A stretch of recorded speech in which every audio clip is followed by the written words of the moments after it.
is your home for the Trojans. Girard Sports Live.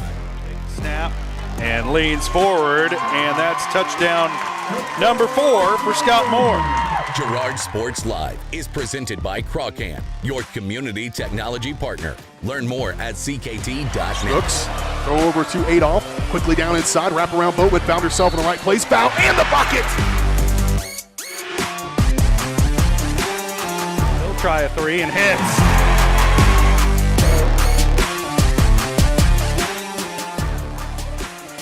Adolph with it up top, being guarded by Gass. Girard down the lane, off the glass, and good. Nice instinct by Adolph to just take it to the bucket. Fielded on the short hop, fires this one across. Able to throw the runner out by a step and a half.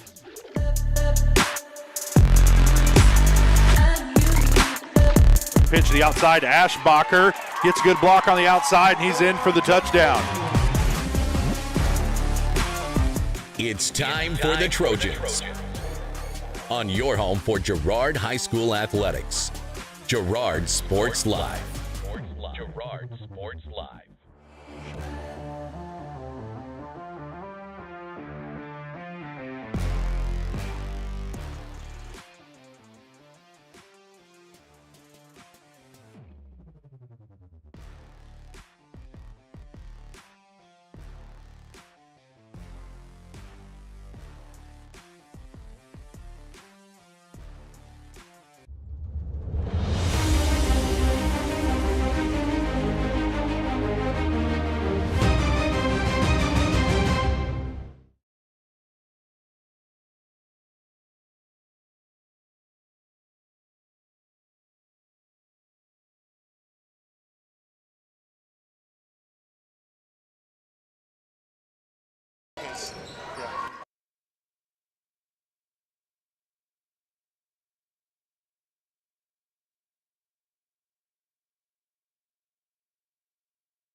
Good evening, everybody. Welcome out to Anderson County High School here in Garnett, Kansas. Getting set for tonight's Kansas Class 3A basketball doubleheader between the Girard Trojans and the Anderson County Bulldogs.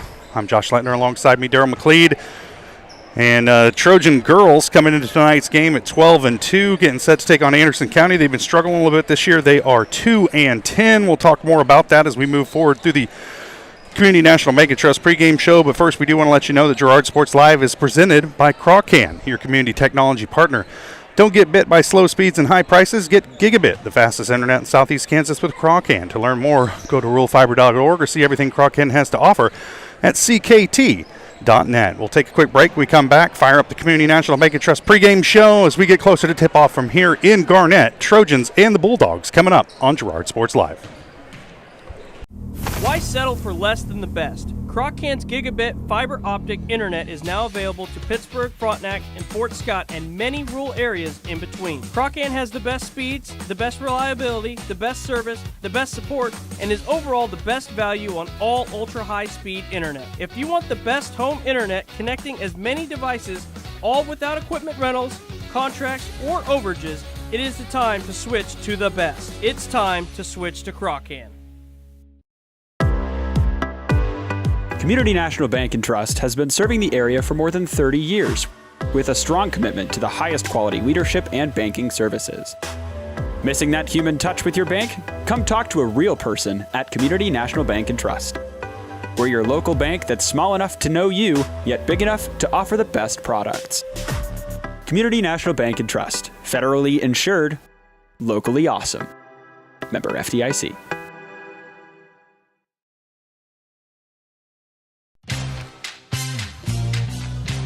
Tries to make something out of nothing. The Trojans all over him. It's going to be a big loss on the play. A Trojan sack means $1 short stacks at Eastside Cafe.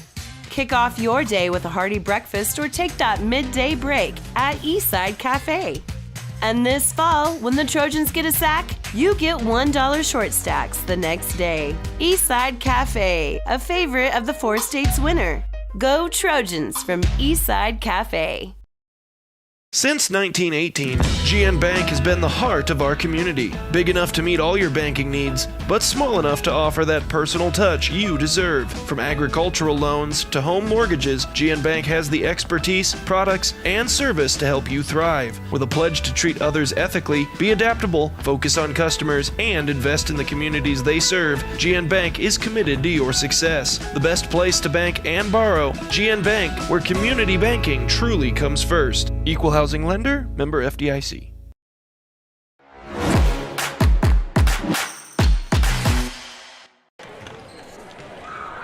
Welcome back to Anderson County High School here in Galena, Garnett. Starts with a G. Same thing. Yeah, same thing. We have a lot shorter drive.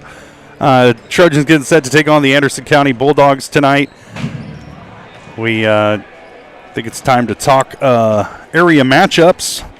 This is one of 156 games getting off to a banging start tonight, Daryl. Going on across the state of Kansas tonight, we got picked out 13 of them that might be of interest to you. And our area matchups brought to you by Diskins Auto and Towing, 120 East Forest Avenue in downtown Girard. Diskins offers 24-hour towing, can repair all makes and models. To learn more, contact Diskins Auto and Towing at 620-724-8100. All right, tonight Chanute travels to Iola in a Neosho County battle. Columbus, Neosho County, Allen County battle there. Columbus travels to take on St. Mary's Colgan. Lebec County is at Independence. Prairie View travels to Santa Fe Trail. Uniontown is at Waverly. Erie travels to Leon to take on Blue Stem. Parsons is at Fort Scott tonight. Humboldt at Caney Valley. Baxter at Galena. Cherryville travels to Fredonia. St. Paul goes to Pleasanton tonight. Pittsburgh takes on Coffeyville.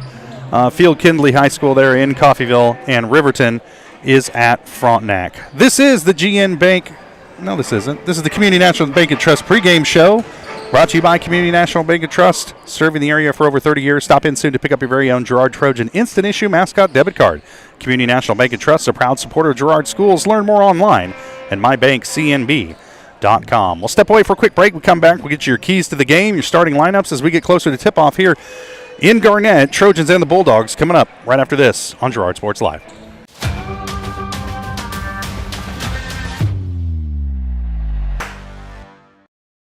From the phone call to the service call, Roto-Rooter is there with fast and reliable sewer and drain service. From repair and replacement to septic and grease trap pumping, Roto-Rooter is here for you. With video inspections, Roto-Rooter can identify the exact issue to get the repair done quickly and correctly. Complete sewer line repairs or replacements, Roto-Rooter has you covered. Serving Crawford, Bourbon, and Cherokee counties, Roto-Rooter, 620-231-5630. If you're in the market to buy or sell a house, land, or commercial space, look no further than Lehman Realty. Locally owned and operated, Jason Lehman and his staff are ready to meet the needs of every client. When it comes to your listing, you can trust that Lehman Realty will take the time to get to know you and your property. Lehman Realty is a proud supporter of Girard Trojan Athletics. Learn more at www.lehmanrealty.net. or call Jason at 620-724-8020.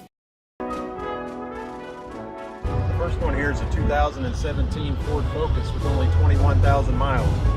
That one's not for sale though. I'm going to probably keep that one. Hi, my name's Eddie.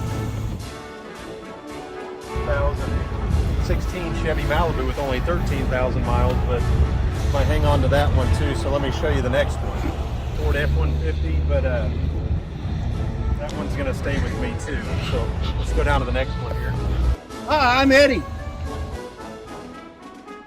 2017 F-150, so we have 3 of them.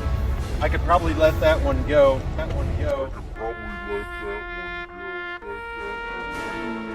Hi, my name's Eddie. 2015 Ford Transit Cargo. I'm going to keep that one because I have to move here soon. But the rest of them, you're welcome to come out and look at. And I think you'd like a lot of them. We appreciate your business.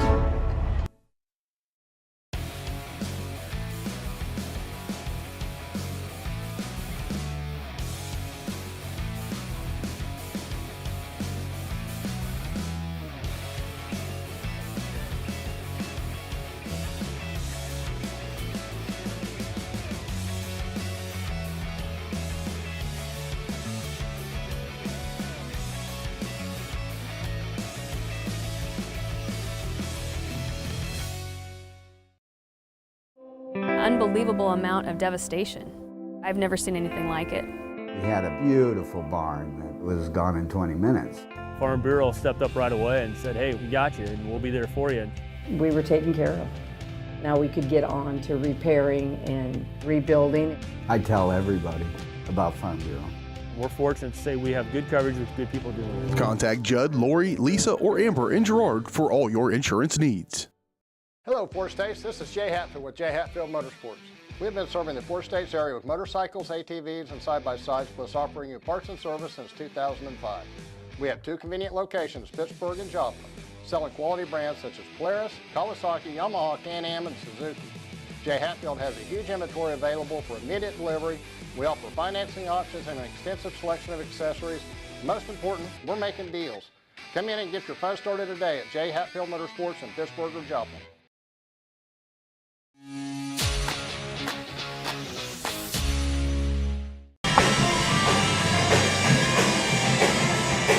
Welcome back to a suddenly rockin' Anderson County High School here in Garnett as we. Oh man, Daryl and I are up here on the mezzanine with the Bulldog Pep Band, and we've come up with a few tongue-in-cheek names for the Pep Band. We won't share those with you, but they are almost playing a private concert for just Daryl and I. We just need some candles, and it'd be super romantic.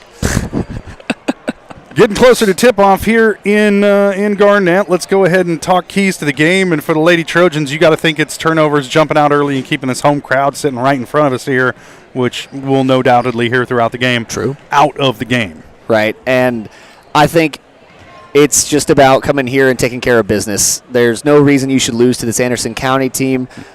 I think it's going to be a good tester tonight of how well we travel. That's going to be the biggest factor, I think, is how well we come off the bus and if we start quick or not.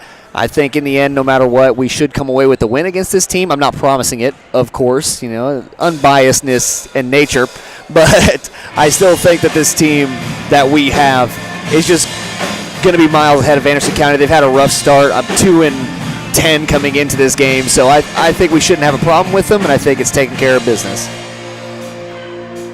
Anderson County just 2-10 on the season. They have 2 wins. That was back on December 19th, 46-17 over Osawatomie.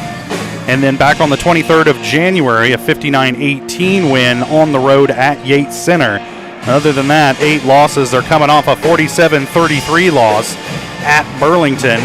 And the Trojans, 12-2 coming into tonight's game, coming off a 59-26 win back at Ted R. Taylor Gymnasium. Seems like a long time ago and a long ways away, Daryl, but They won that one 59-26 over Galena.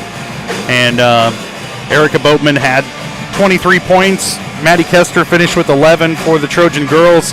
And no double-double for you pancake lovers out there, but there's always tonight. Yep. And we'll be keeping track of those rebounds and steals and whatnot, and hopefully we can get you a double-double. Those keys to the game brought to you by Evans Motors. Get the keys to your next ride with a stop at Evans Motors. Nate and Eddie have decades of experience getting folks in the right car, truck, van, or SUV that's right for them and their family.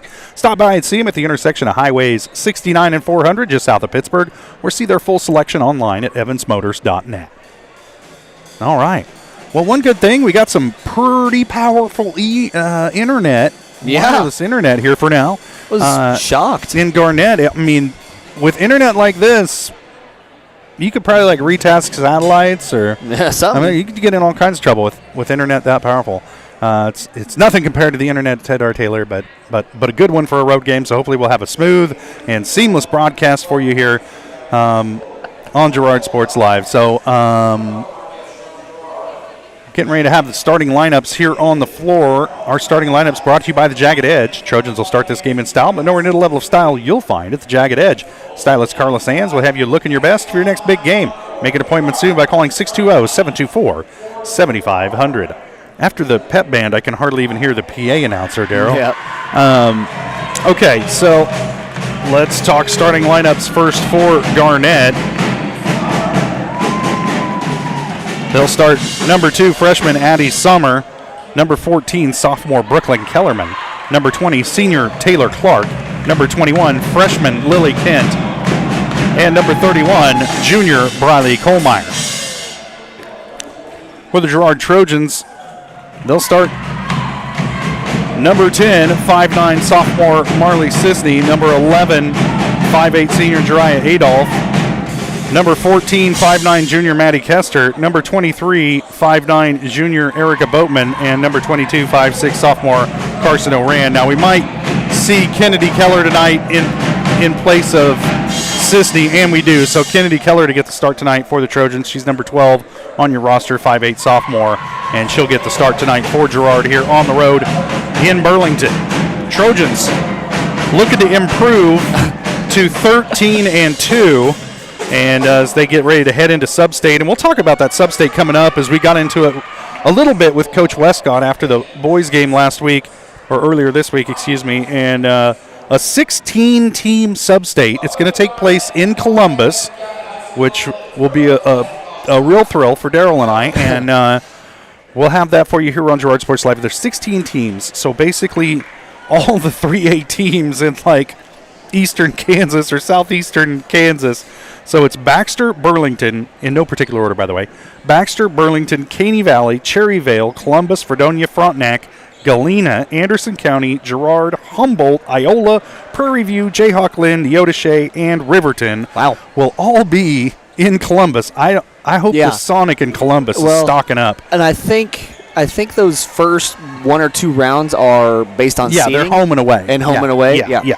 And then two teams should advance out of that to the state tournament in Hutch. And, of course, the Sub-State starts on February 27th and ends on March 8th. And there's a absolute tire fire of a jump there, so we'll try that one again as both players were slapping at the ball at about chest level.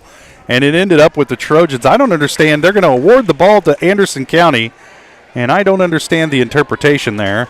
Yeah. But the Bulldogs are going to have the ball to start out after discombobulated tip to start the game. Our opening tip brought to you by Farmers Bank. Farmers Bank, proud to have helped with the growth and development of the communities we serve.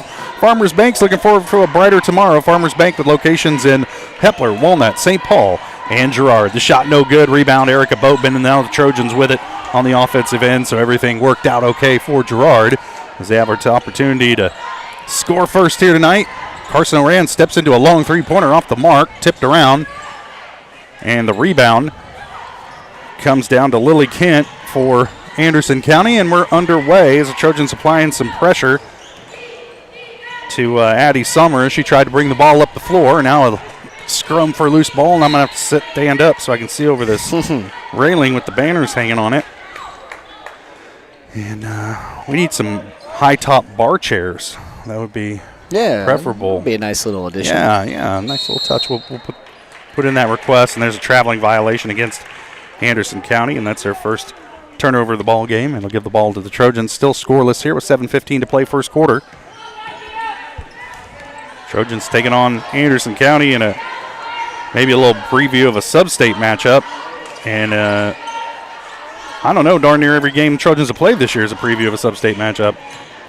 The shot no good. The rebound comes down to Anderson County, and now they got it on the offensive end, working around the perimeter. Kellerman with it, guarded by Kennedy Keller. There's a lot of K's taking place there.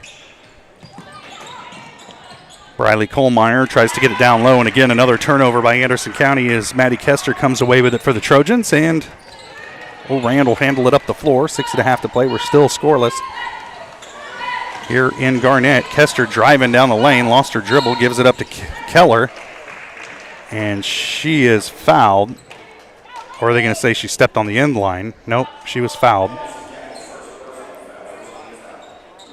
Well, and something to note about playing up here in Anderson County is they do have the shot clock up here, so I expect that to cause some stoppages of play tonight. Oh, in and out. Kester was wide open under the bucket, couldn't get it to fall as it did about everything but go down. And Anderson County with it now coming back the other way. Pass deflected by Adolph. She's tripped, and they're going to keep it with Anderson County. Jariah's looking around like, anybody watching? Mm-hmm. Oh, didn't get that one. Summered inbound from the baseline, gets it in over the top into the middle of the lane to Briley Kohlmeyer. Now Kellerman with it. She'll give it up to Lily Kent, who drives baseline, nowhere to go with it. Kicks it back out to Taylor Clark. And now Kellerman with it, trying to get it inside, and she does, and they're going to whistle Kester with a foul on that one. Oh, okay. Yeah, she came down on it, but, I mean, she got just about as much ball as you can get. Walker's like, there's like 5 other fouls that you didn't call, and then you're going to call that one. All right. So I think they're going to whistle that one on Kester. That's her first. And Kohlmeyer makes the first free throw. 1-0 here in the top of the first.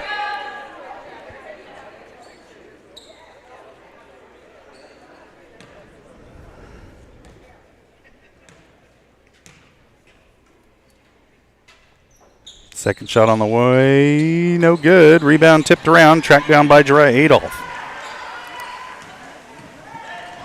The Trojans trying to get something going offensively here as they've come up empty 3 or 4 times down the floor already. Into the corner to Erica Boatman. Kicks it wide into the open arms of Adolph, and she nails a 3 from the corner. Trojans up by 2. And there's a travel call against Kellerman trying to bring it up the floor, and that's the 3rd turnover of the night on Anderson County. We had a really nice visit with a gentleman before the game, came over and told us good job and that we enjoys the broadcast, and I had to look around and make sure he was talking to us, Daryl. Yeah, makes it all only worth ones up here. Makes it all worth it, Josh. O'Ran straight away, 3-pointer on the way off the back iron, tipped around, rebound comes down to Adolph. Her shot up too strong. And now Anderson County with it, and we got a held ball situation as Kennedy Keller not ready to give up on that. And the possession arrow will favor the Trojans. They'll get it right back, so just as good as an offensive rebound that time by Keller. Yeah, you never want to miss those close shots for Adolph, but it's still a good job by Keller to make sure we get the ball back. Boatman right under the bucket, had a bad angle on it, but then gets her own rebound, and the putback is good. So points and a board for Erica Boatman. That one tipped away. Turnover. Quickly ahead to Carson O'Rand. Off the glass, no good, but she's fouled from behind. They're going to whistle this one on Addie Summer. That's her first. Yeah, and it was none other than Erica Bowman who comes in and tips that one away. She gets the steal for him, gets it ahead to O'Rand. She does get fouled, so she'll have a chance at the line. First free throw rattles in for O'Rand.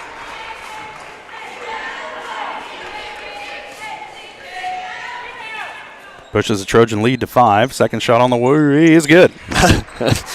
Yeah, that reaction is pretty accurate to the way it bounced around the rim. Yeah, thought it was in, thought it was out, thought it was back in. There we go. Again, pass picked off by Boatman. She needs some help, but she had to pick up her dribble. Now gets it to O'Rand.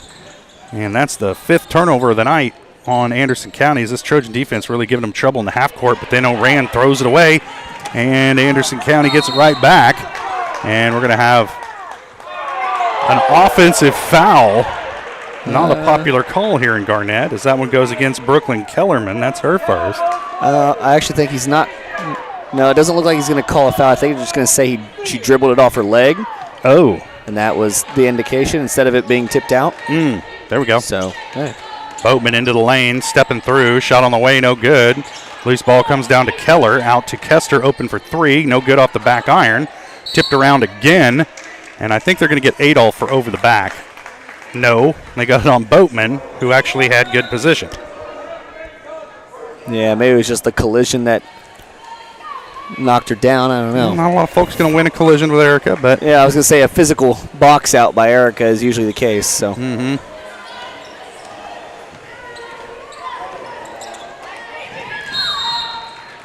It's tipped out of bounds by Kennedy Keller. It'll stay with Anderson County. It's Trojans leading at 7-1.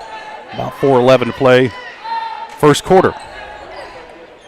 Summer will inbound from in front of the scorer's table. She'll get it in. Gets it back. Almost walked with it. Now she's in trouble getting trapped. Has it poked away. And O'Rand comes away with it. A lot of bodies hitting the floor. Now it's in the hands of Kellerman. She'll pull up for a shot and hits. Yeah. Just kind of a Just chaos a sequence, play there. Yeah. Moran gives it up to Kester on the wing. Sorry, Daryl. No, you're good. Now Keller with it. Trojans need to work their spacing out. There we go. A lot of maroon jerseys on 1/4 of the floor over there. Boatman with it up top. Gives it to Kester into the corner to Adolph. Looking down low for Kennedy Keller. Now into the high post to Boatman. Steps through. Kicks out to O'Rand. Around to Kester. Three-pointer on the way. Off the mark. And rebound by Summer for Anderson County. And here comes Kellerman with it. Trojans look to trap her in the half court. She tries to dribble out of it. They're going to whistle a foul on Kennedy Keller. You're calling this one pretty tight on one end of the floor tonight. Trojans need to adjust their defense to account for that.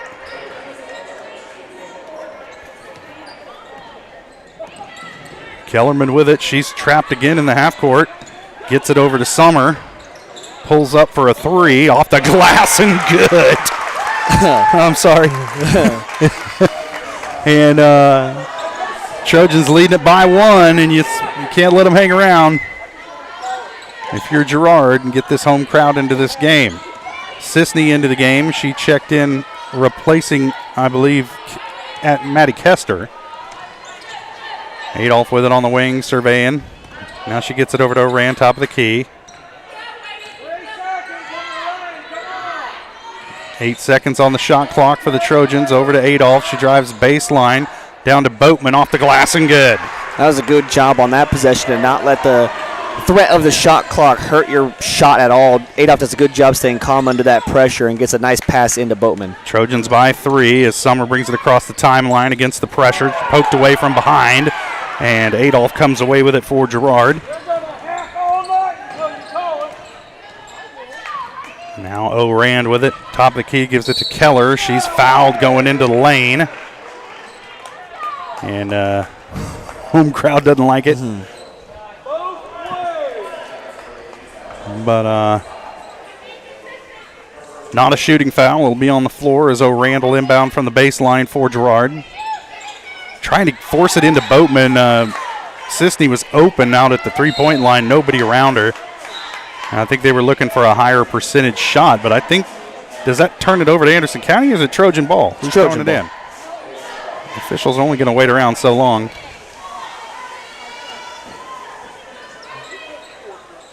Over the top, they get it into Adolph, into the corner to O'Rand. She's driving and is fouled. Oh, they're going to say she stepped on the line. Maybe it was the shoulder check, had something to do with that. But that'll turn it over to Anderson County. Just the third turnover of the game against Trojans. And now Summer had to pick up her dribble. She kicks it over to Taylor Clark, working against Marley Sisney.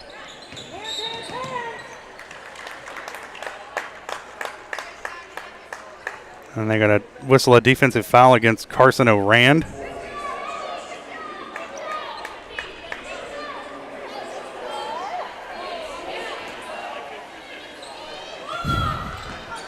Coach Herlocker working the refs over there, and rightly so. As Kellerman drives baseline, reverse layup into the bottom of the rim, no good. Put back, no good. Tipping it around, and O'Rand comes away with it. Girard's got numbers if she wants to push, and she does ahead to Keller, and it'll stay with the Trojans as it was tipped out of bounds, last touched by Hope Hill, who just checked into the game for Anderson County to spell Lily Kent. O'Rand into the corner to Sisney. Oh, and she carried the... Just not real certain what she wanted to do with the ball there, so she tried to twist and turn and ended up carrying it right in front of the official, and that'll turn it over. Fourth turnover of the game against the Trojans, and they're just a little bit out of sorts on the offensive end of the floor. I'm not sure if it's the defense that Anderson County's running or what, but so far the girls off to a little bit of a slow start on the offensive end, still leading by 3. That one's tipped in bounds. It'll turn it over again to the Trojans, number 7, as O'Rand off and running off the glass and good. 4 points for Carson O'Rand, and the Trojans with a 5-point lead. They try to force it down low and do. Shot blocked, and now a tie-up. Not going to call it. There it is. Okay, it'll stay with Anderson County. Yeah, I think they're just knocking the dust of our and some changed long bus ride right now, Josh. Once that first quarter ends, I'm sure they'll talk things over in the huddle, get everything back into sorts. At least that's the goal. You get it in over the top to Kellerman. Her shot off the glass, no good. Rebound, Boatman. She rips it away, and the Trojans back with it. Trying to build on this 5-point lead, under 45 seconds to play first quarter. Boatman with it, into the corner to Kester, back up top to Oran, stepping into the lane. Wild shot off the glass, no good. Rebound, Anderson County. Taylor Clark comes away with it. She's trapped, gives it up to Kellerman, who's up the floor with it. Over to an open Summer on the three-point line, down low, shot blocked again by Boatman. She might get the double-double that we're not expecting tonight, Daryl. Steals and blocks. She's got 2 of both and already. She's going to get whistled for a walk as she took steps before dribbling there.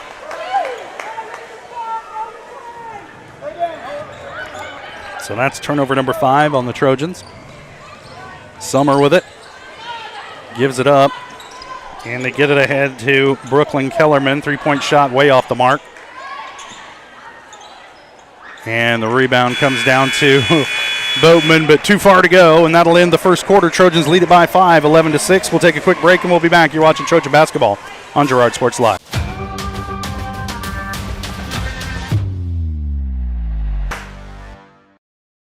Whether you're trying to make the most of the next harvest, navigating a changing business landscape, or planning for the next chapter in your life, the professionals at Prime Accounting Solutions are here to help. With 10 locations, Prime Accounting offers convenient, friendly accounting and tax services at a fair price. Payroll, bookkeeping, business planning, personal tax filing, and more. And now Prime is the place to go for insurance. Trojan fans can find us at 408B North Grand in Pittsburgh or call 620-232-7305. To find a location near you, go to primeaccounting.net.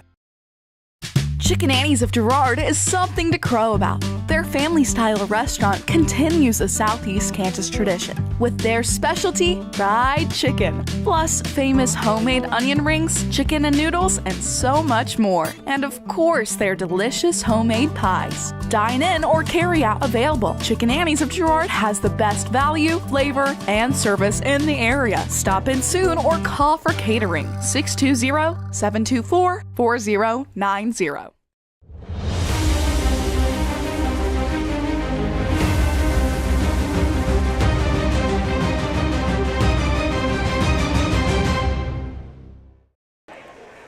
Welcome back to Anderson County High School. 1 quarter in the books. Trojans lead at 11-6 over the Anderson County Bulldogs.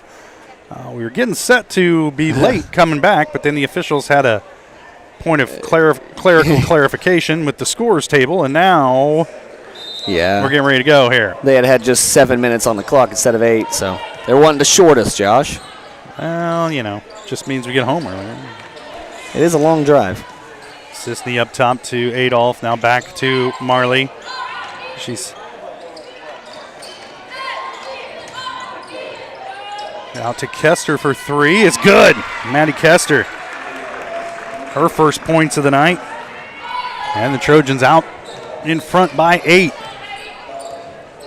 Kellerman handling up the floor. She'll give it up to Summer. Back up top to Taylor Clark. Now Kent with it. These are the original starting 5 on the floor right now for for Anderson County. Kellerman dribbling around. Now she kicks into the corner. They're trying to get it down low, and they do, and they're going to whistle a foul on Bailey Walker, who just checked into the game for Girard. And that'll send Briley Kohlmeyer to the line. It's just her second trip. She's 1 for 2 from the stripe tonight. It's not the worst foul in the world down there. You never really want to send a team to the free throw line, but you'll take your chances down low and not allow an easy bucket. Yep, make them earn it.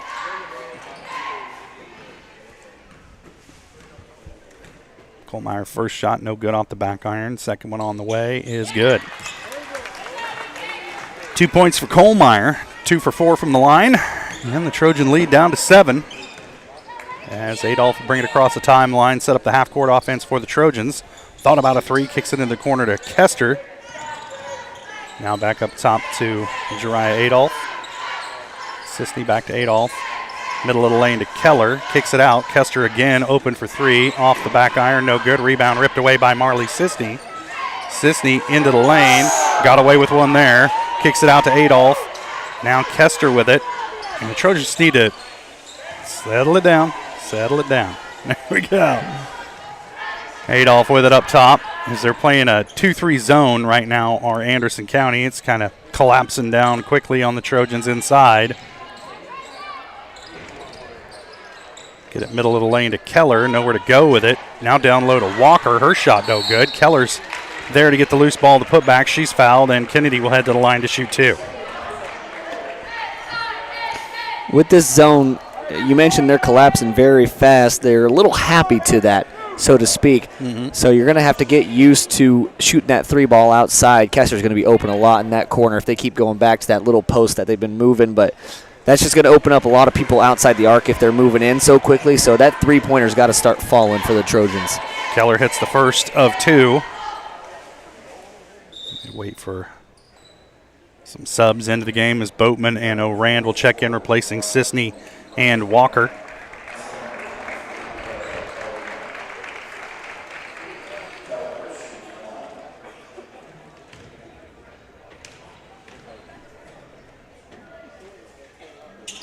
Keller's second shot off the mark. Rebound Kester, and the putback is good.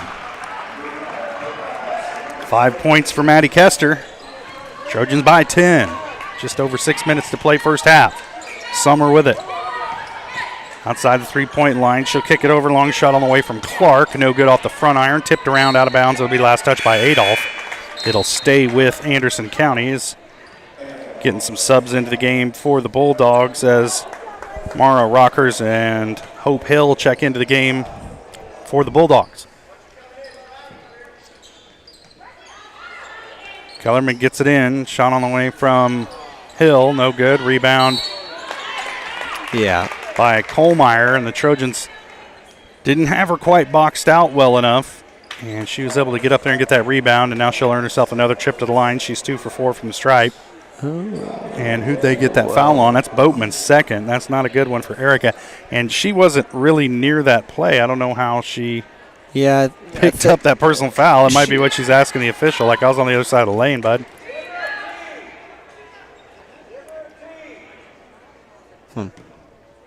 Home fans want a tee. Was that what he was saying? Yeah, he was. A technical foul on her for asking the official. Was that on me? Oh, man. Are you sure? Because it wasn't me.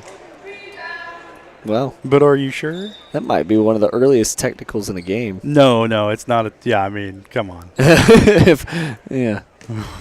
She made the first one there. Excuse me, did Kohlmeyer. It's caught up in the drama. Second one on the way, no good off the front iron. Rebound, Keller. Pushing ahead, Adolph with it. Jiraiya trying to get it down low to Kester, and it's picked off, and that's just too much traffic down there. Try a long bounce pass, and that'll give it back to Anderson County with 5:44 to play. Trojans leading by 9. Just not super crisp here to start this one out. The defensive efforts there. I think that's always Here comes the trap and a steal as Keller comes away with it. Off the glass and good. That defensive ability is pretty much always a guarantee for Girard. They always bring it when it comes to that. Their hustle is unlike any other. Keller another run out off the glass and good. 5 points for Kennedy Keller. As that half-court trap is just eating Anderson County's guards up. Kellerman drives around. What? And there's no contact there. Keller swiped at it, but came up empty and still got whistled for the foul.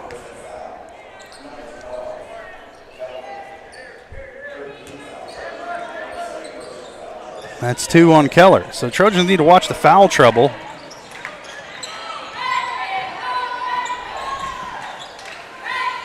Tipped away again. Anderson County able to save it in as Hill gets it over to Kohlmeyer. It's no good. Rebound comes down to Maddie Kester. Held ball. And I believe the possession arrow will favor the Trojans. Now Summer checking back into the game For Anderson County, she'll replace Mara Rockers.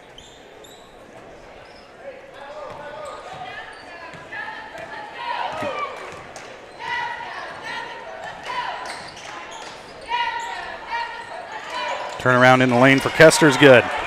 Well, you're going to get all those that you want if they're not going to.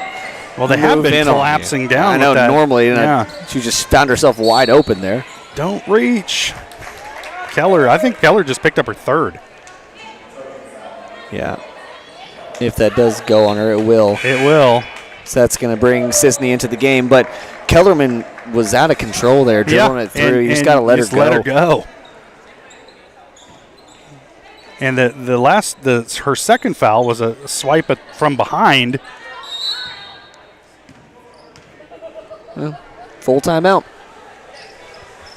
All right, we'll take it as well. 4:25 to play first half. Trojans lead at 23-8. You're watching Trojan basketball on Girard Sports Live.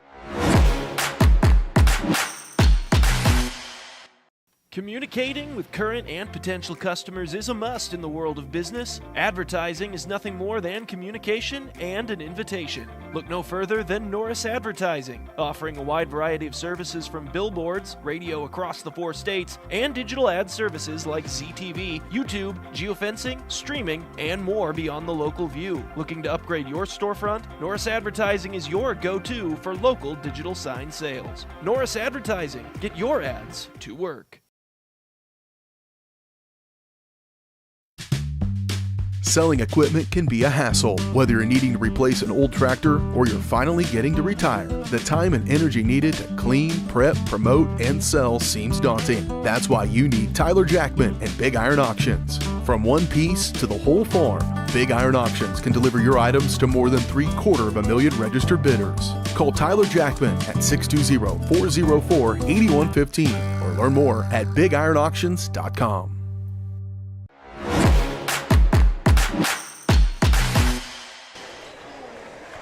Welcome back to Anderson County High School here in Garnett, Kansas. 4:25 left to play first half. Trojans lead at 23-8 over the the Anderson County Bulldogs. I'm going to call them Galena and Lebec County and all these different. Summer with it, driving baseline up top. This is Lily Kent with it, and she's whistled for a travel. And that'll turn it back over to Girard. I have that as turnover number 9 on Anderson County here this first half. And Trojan defense will do that to you from time to time. And get it to Kester in the...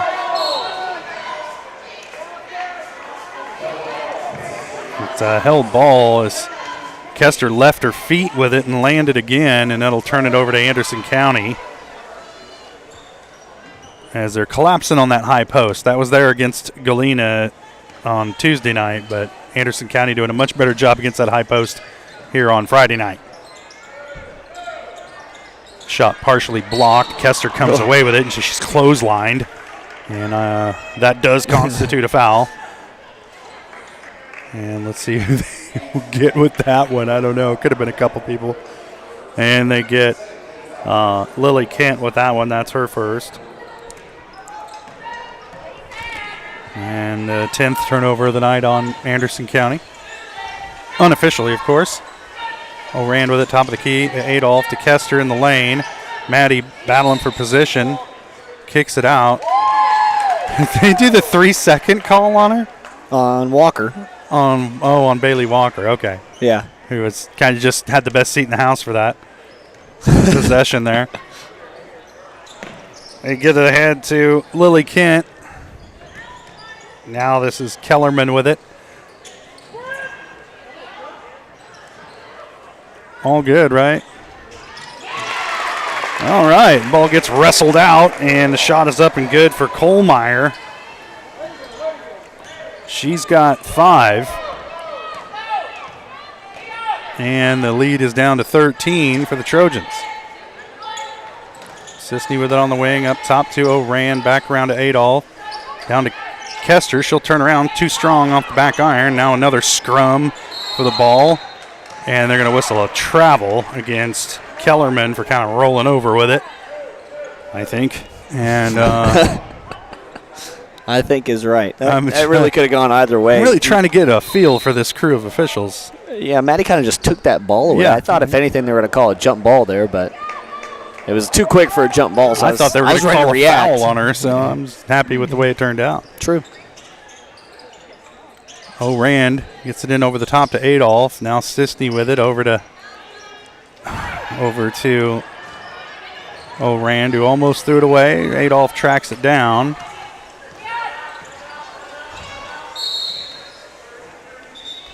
Coach Herlocker seen enough. He wants 30-second timeout. We'll keep it right here, and I think he's noticing just how out of sync these Trojans are on the offensive end, trying to get this straightened out because all this is a 2-3 zone. They've seen this several times this year. It's kind of hard to understand why it has them out so badly out of rhythm. Yeah, but the thing to note is even with this little bit of out of rhythm offense that they're playing right now, still got man, he is going on that drill. Don't let it throw you, Daryl. You're right. Let it throw you. Either way, it's still a 23-10 lead right That's now right. for the Trojans, and they should be able to take care of business here. Just get back to being comfortable, honestly. Yeah. I mean, you were making shots there in the first quarter. Defense was doing a large part of it, but still, no reason to get out of sorts. 2:39 to play first half. Trojans by 13. They'll have the ball coming out of the timeout as O'Rand has the top of the key. Boatman is sitting with 3 fouls as Kester drives down the lane. Walker has it ripped away. Now there's another jump ball as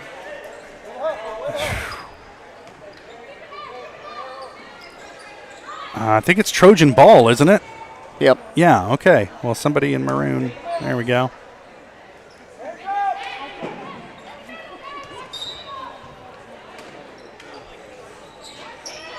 One of the Anderson County players stepped over to try and throw it in. I'm like, I don't think so. O'Rand gets it to Adolph. Over to Sisney. I'm back to Jiraiya at the top of the key.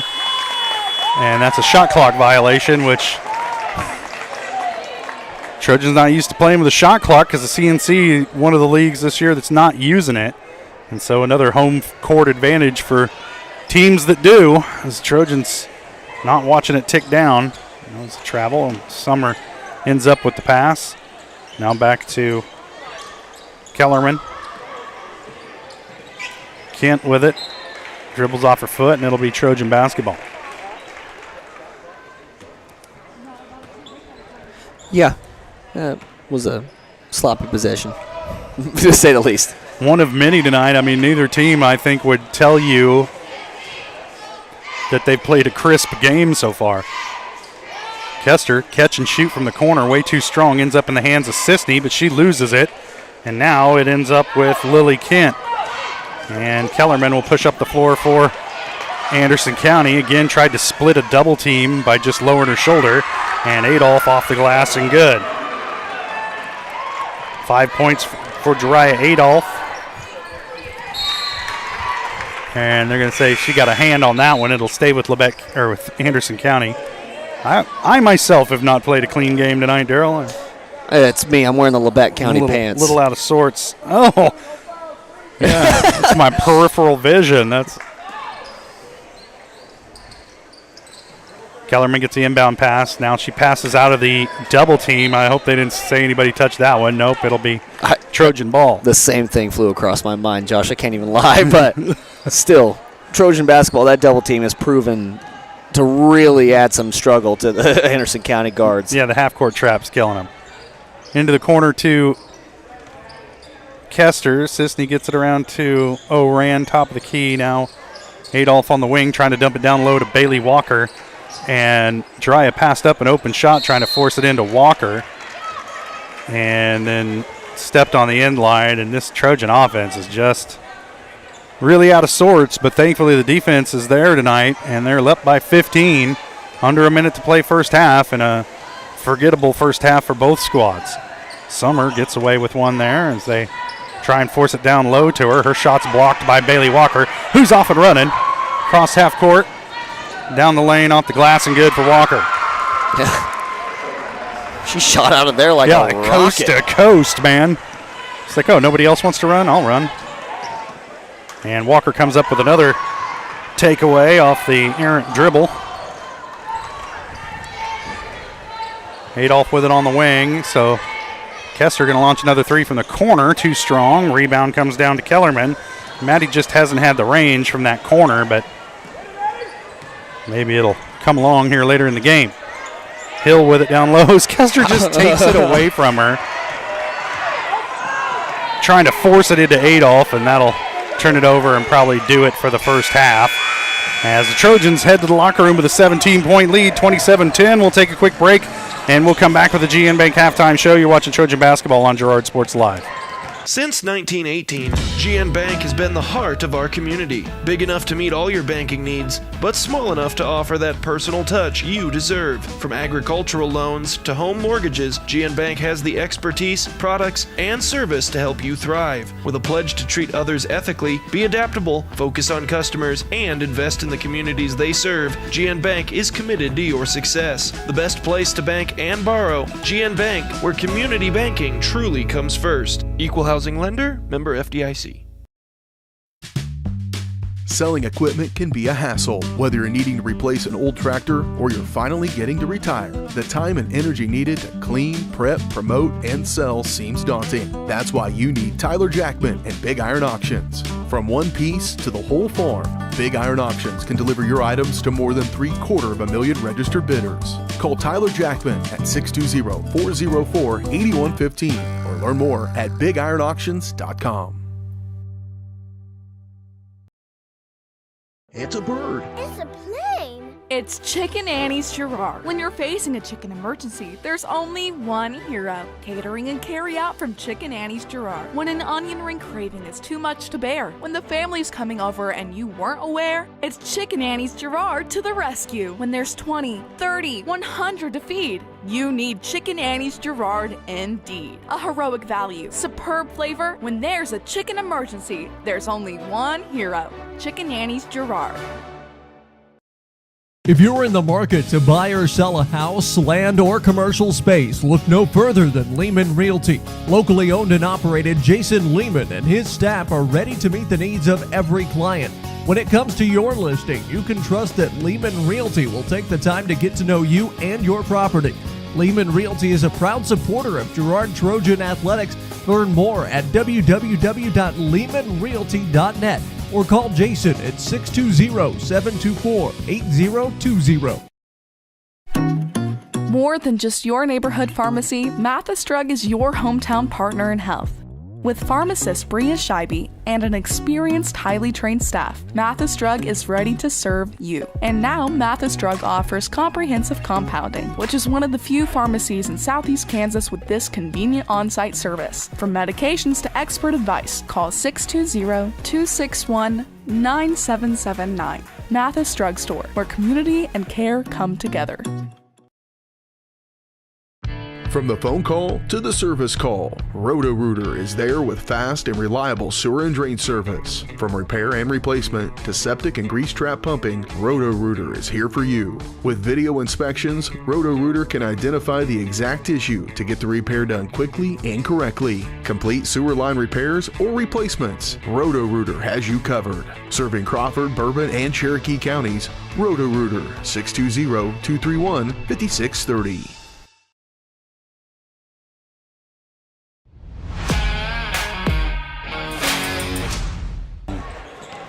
Welcome back to Anderson County High School here in Garnett, Kansas. We're at the half of the girls matchup. At the break, the Trojans lead it 27-10. This is the GN Bank halftime show brought to you by GN Bank, where they've been providing customers with the highest quality financial services in a friendly and personal way for over 100 years. Personal, business, or agricultural needs, turn to GN Bank. Learn more at gn-bank.com. Well, a wild and woolly first half, Darryl. Trojans weren't very sharp on the offensive end, but man, they were smothering on the defensive end, and really those turnovers and transition points have really been the difference in this one. Absolutely. I mean, that half-court trap has just smothered any chance of Anderson County getting any half-court offense set up. They've been struggling to get past the entire night. It's been a smart move defensively by Coach Herlager to to that defense. But offensively, I'd like to see them string together a few possessions here and make some smart passes. You don't need to force it inside. I feel like that shot clock is looming in their minds to where they think they need to get going. You got 35 seconds. That's a real long time to put a possession together. You have time for a few swings around the edges.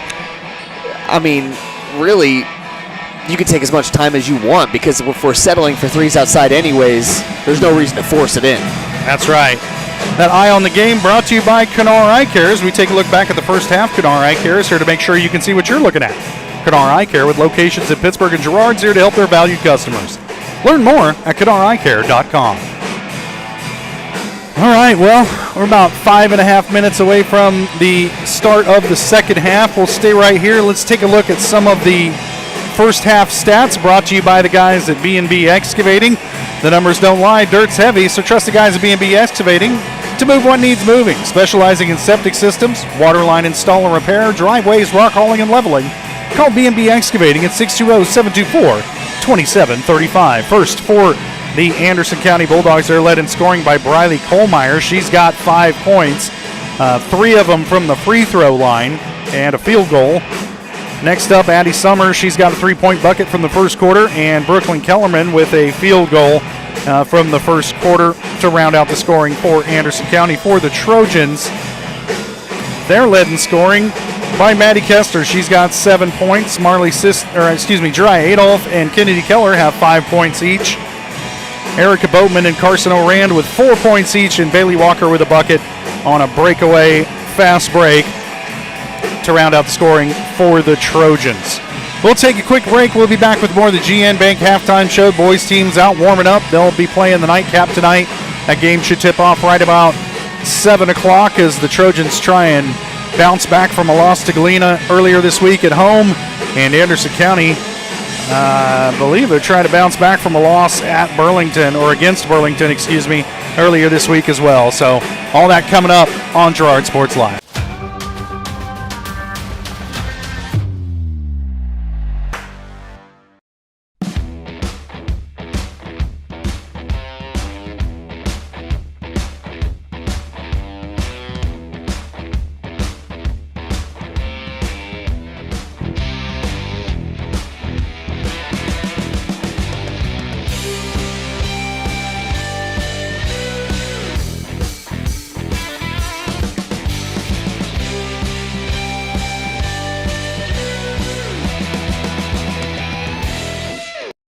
Communicating with current and potential customers is a must in the world of business. Advertising is nothing more than communication and an invitation. Look no further than Norris Advertising, offering a wide variety of services from billboards, radio across the 4 states, and digital ad services like ZTV, YouTube, geofencing, streaming, and more beyond the local view. Looking to upgrade your storefront? Norris Advertising is your go-to for local digital sign sales. Norris Advertising. Get your ads to work.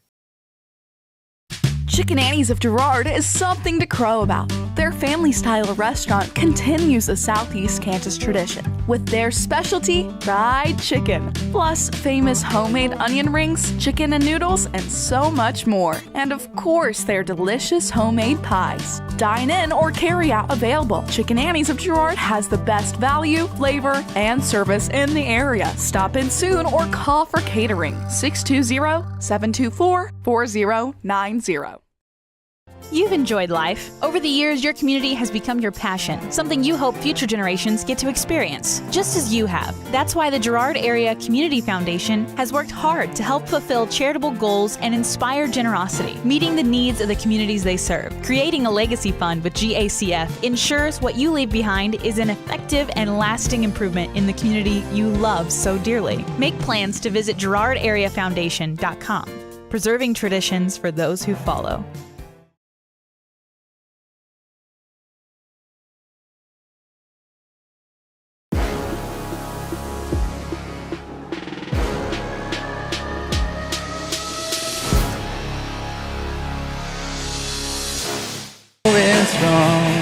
I'm in love with Stacy's mom. Oh, man. All right. Did that go out over the air? Sure did, Oh, Josh. my goodness. We're just jamming along with the Anderson County Pep Band up here, playing a private concert for Daryl and I think everybody else in here can hear it because I feel it in my shirt.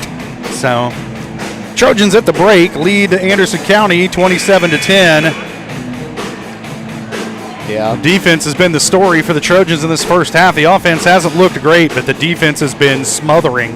And Anderson County's had no answer for that half-court trap that the Trojans are bringing. It'll be interesting to see what Coach Paige Ferguson's squad does to try and counter what the Trojans are doing defensively against Anderson County. As soon as we finish with Stacy's mom here, word has it she's got it going on. Yep. Yeah. And, right now in the game, Erica Boatman was having a absolutely huge first half. She got into some foul trouble, had 2 fouls there. She didn't play as much as she could have, but she's got 3 rebounds, an assist, 2 steals, and 2 blocks. So she's been doing it all as she has all season long. That quest for a double-double, though, it's usually points and rebounds. This one's more like a rising tide of all statistics. We'll see if she can get to double-double territory tonight. And we'll keep our eye on the rest of the Trojan girls as well. But usually Erica's your double-double machine. If you like pancakes, you have a vested interest in her success. Absolutely. At one point in the season, she was almost averaging a double-double. That's how good she has been this season. If you haven't recognized it, she's been on fire. And I haven't gotten as many pancakes out of it as I would like. If you're not aware, if she gets a double-double, there's $2 short stacks at Eastside Cafe in Girard. So we'll keep an eye on that one. It starts with another turnover by Anderson County. Now the Trojans back with it. I have that as the 14th turnover of the night on Anderson County. O'Rand with it, top of the key. We'll swing it around to Adolph on the wing as the Bulldogs stick with this 2-3 zone. They get it down to Boatman on the baseline, kicks over to Adolph. She's open in the corner. I think the closest defender was Kennedy Keller for the Trojans, and that kind of threw Jiraiya a little bit, and she dribbled out of the corner. Now that one's turned over, and Anderson County comes away with it, gets away with the travel, and now it's tipped out of bounds. It'll stay with the Bulldogs, and if you're the Trojans, you just, man, there's a lot of collisions out there tonight. You want to keep everybody healthy coming out of this one. Is Anderson County trying to bite into this 17-point lead the Trojans have built here coming out of the half? Get it over to Kellerman, guarded by O'Rand. Dribbles into Carson, now driving baseline, another block down low as Kester comes away with it, almost lost it off the dribble. And now the Trojans, will take it across the timeline, get it set in half court. Again, baseline for Boatman, open for Adolph in the corner, in and out is the 3. The Trojans made those open 3s from the corner tonight. They'd be up by about 25, but they just haven't gotten them to fall. And hasn't been much of a difference maker tonight because Girard has played such good defense. But at some point in time, maybe Anderson County gets some shots to fall, and if you're the Trojans, you really want to hit your open ones. This is Clark with it, back top of the key. There's a travel and a half, and a shot from Summer, no good. Rebound comes down to Clark, working against Kester. Has her shot blocked. Maddie takes it away. Turnover number 15. Kester down the lane, stepping through. She's fouled and the bucket. They'll whistle this one on Addie Summer, and that'll be her 3rd.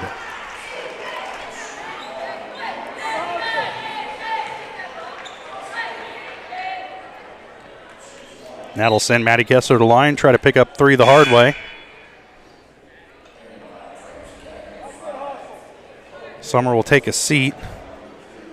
And Mara Rockers back into the game, freshman guard for Anderson County.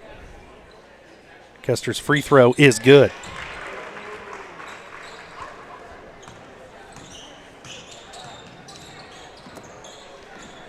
Coming back the other way, this is Clark handling, trying to get it down low. Gets it to Rockers, she kicks it back out.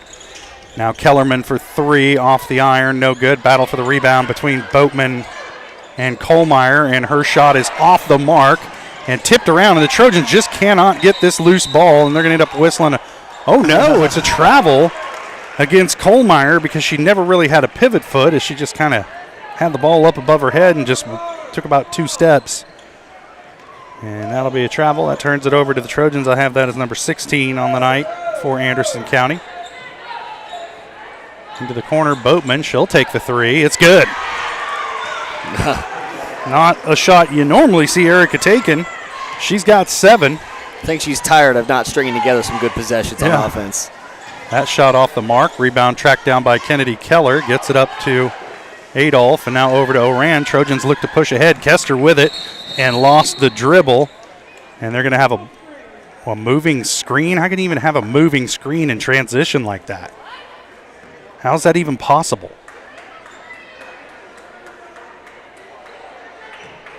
On Boatman. Okay. All right. That's 3 on Boatman, though. So the officials really playing an outsized role in this one. Yeah, even though Trojans are up 23. Yep. Kellerman will walk it up the floor. And that went off the hands of the intended receiver, Lindsey Carey, who just checked into the game. And that'll give it back to Girard. Number 17 for those of you scoring at home as far as turnovers go for Anderson County tonight. Trojans up by 23, excuse me. Trying to force it into Keller. And she steps on the inline, ends up on the floor, and it'll be Anderson County basketball. Playing ping pong here. Oh, well. Back and forth, back and forth. Mm-hmm. And apparently, if you're wearing white, traveling is just not a thing. And there's a held ball, and it'll be Trojan ball.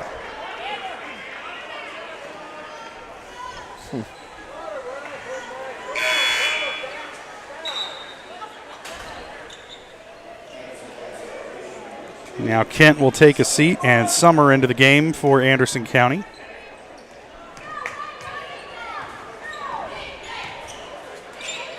Kester with it on the wing over to Oran. Now Adolph thought about driving baseline. She'll back it out to the top to Oran, who almost walked with it.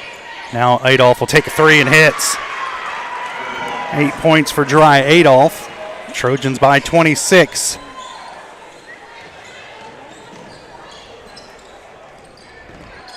And tipped out of bounds. Girard crowd wants a push as Adolph was going for it and got a little shove there, and they'll say Girard ball. And there was a foul against Anderson County, was it? Shouldn't there be a number associated with that foul? Okay. All right. They don't put it up on the scoreboard, but that ref was signaling for the foul. Yeah, he was signaling a push foul. Boatman with it, in trouble. She kicks it out to Adolph. Dry across court, down a good idea to Kester. And too much under it. Now Anderson County comes away with it. Clark having trouble dribbling. Gets it out to Kellerman. Has it poked away from behind by Kennedy Keller. Kennedy's got it back off the glass and good. 7 points for Keller. Timeout on the floor. Anderson County wants to talk it over. It's full timeout. We'll take it as well. 3:37 to play, third quarter. Trojans by 28. You're watching Trojan basketball on Girard Sports Live.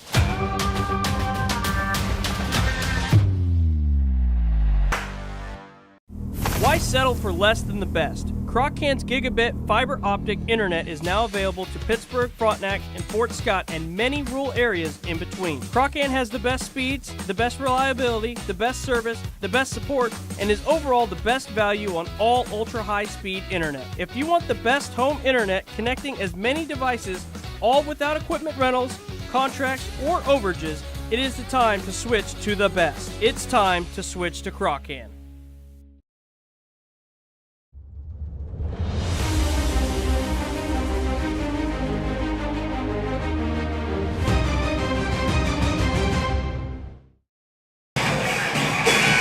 Welcome back to Anderson County. We're trying to play Name That Tune with the Anderson County Pep Band. I'm not winning. Yeah, I don't know.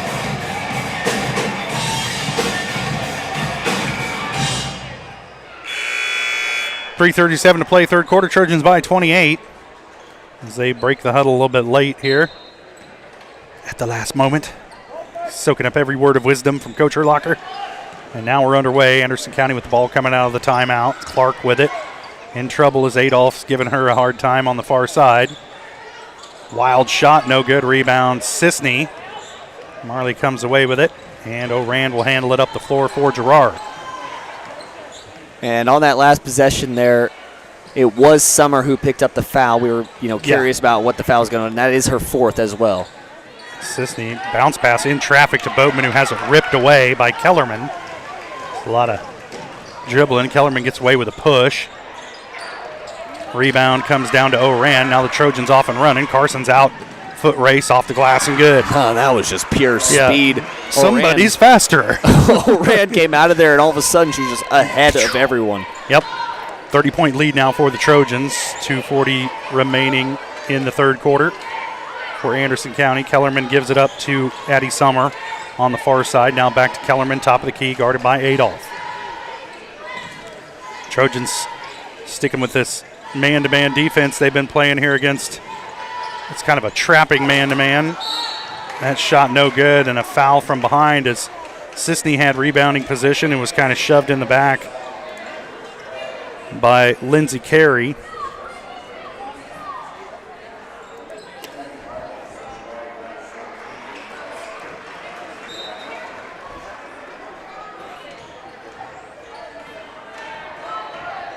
Trying to get a spelling on that last name. It's spelled like Harry Carey.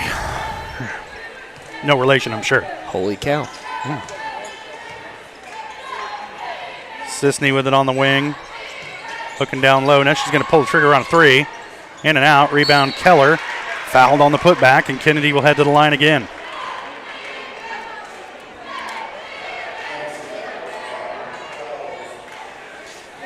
Josh, I believe it's 5 more points, if my memory serves me right. 5 more points at the end of the third quarter here, and the Trojans will have a running clock. I think the opposing coach has to agree to the running clock. I remember those rules being 35-point lead, and it was ticking. Well, but we can hope. I am not against it, Daryl. Don't get me wrong. Yeah, just hoping for the best. I'm just trying to manage your expectations. Yeah, that's fair. O'Rand with it up top, gets it to Boatman at the top of the key. She's being hassled by Summer. Now back to O'Rand. Summer trying to pick up the defensive intensity. Sisney back up top to O'Rand. We're under 10 seconds on the shot clock. Back to Kester inside the three-point line. Too strong off the iron. Rebound Kellerman. And now Anderson County with it.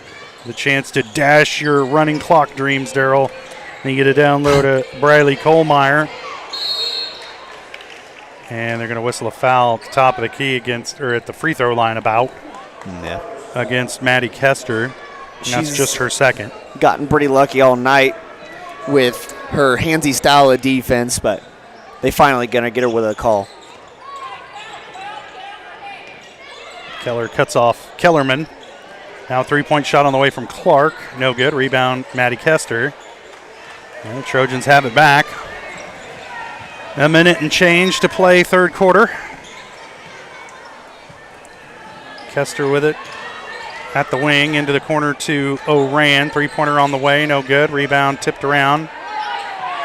And they get it to Clark. Under a minute. Picks up her dribble. Kicks it over to Kellerman. Guarded by Kennedy Keller. Now Summer with it. It's away with a little push. And another tie-up.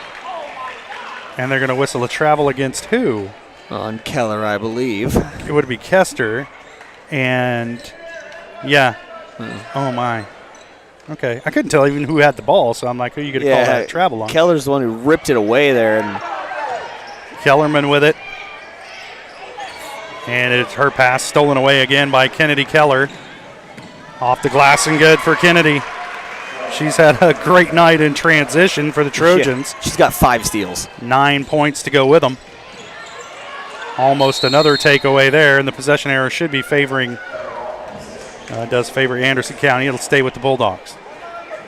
Yeah, Kennedy Keller's got 5 steals, and that's largely due to this trap defense, because right behind her, Carson O'Rand has 2 steals to her name.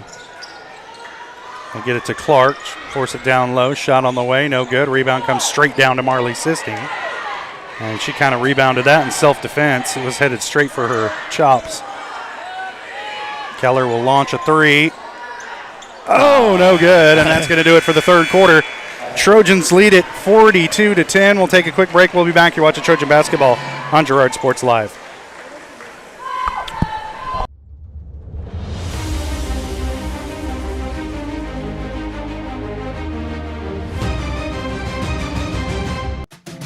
Producers Cooperative Association is the area leader in providing quality agricultural products, services, and markets. PCA has what you need to maximize your operation with a full-service agronomy department, grain origination, handling and storage, bulk fuels and lubricants, propane, a jam-packed farm store, and livestock feeds in bulk or bagged. PCA is proud to call Girard home and to support Trojan athletics. Stop by or see more online at pcacoop.com.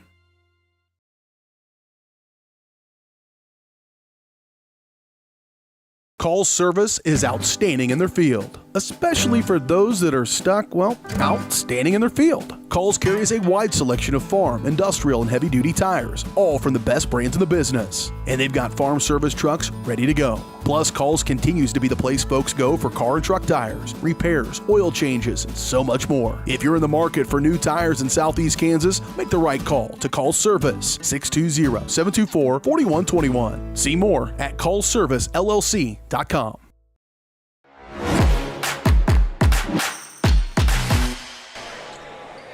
Welcome back to Anderson County High School here in Garnett. Trojans lead it by 32.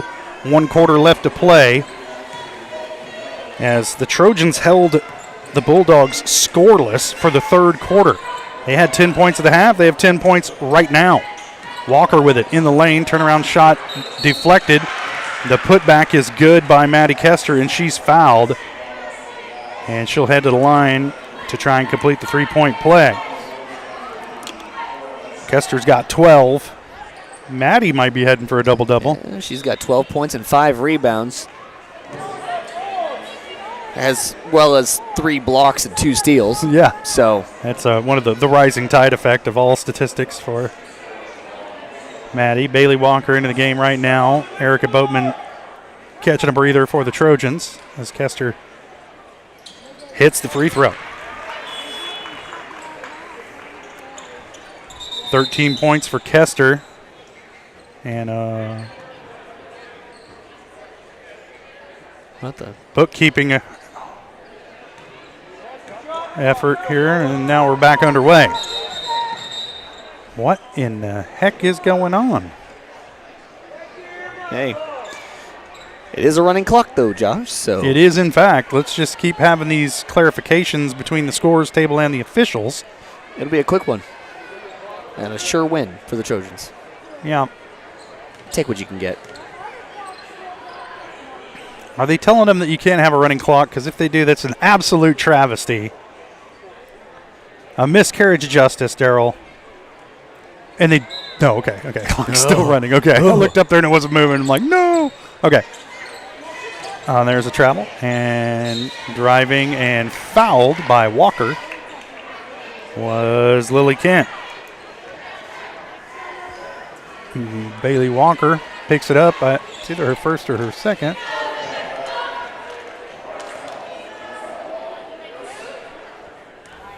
And they don't have Walker out there. They have on the scoreboard. That's her second? Yeah. Okay. Yeah, you're right. They don't have like they don't have her in as part of the lineup. We go. There we go. Yeah, they changed it now. Did she make that first one? She did, and missed the second. Kester with 6 rebounds now. Yep, creeping up there. Just Pay attention, you pancake lovers. Is that something you'd ever thought you'd say on a Girard broadcast? Oh, there's nothing that I've thought I wouldn't say on a Girard broadcast, Daryl. Fair enough, man. Into the lane to Keller, into the corner. Oh, Adolph open for 3, and she drills it. That was just good basketball right there. Yep. Finding the open man, the extra pass. Sometimes it leaves one wide open. 11 points for Adolph. Trojans by 27. Oh, I'm sorry. 37. Yeah, get it right, Josh. And there's a foul on the far side as they'll whistle this one on Marley Sisney. Well, it's her first. There goes the hope of the double-double. Shift change for the Trojans as we bring in a lot of the players we just watched in the tail end of the JV game while we were setting up. Yeah, a bit of a platoon swap because it looks like Anderson County is doing the same thing. And Anderson County, for those of you who are wondering, won that JV game. I think it ended up being like 28-23 was the final score of that one. Yeah, it was. Yeah. And it spent most of the fourth quarter at 26-23. It was active, but not particularly high-scoring affair.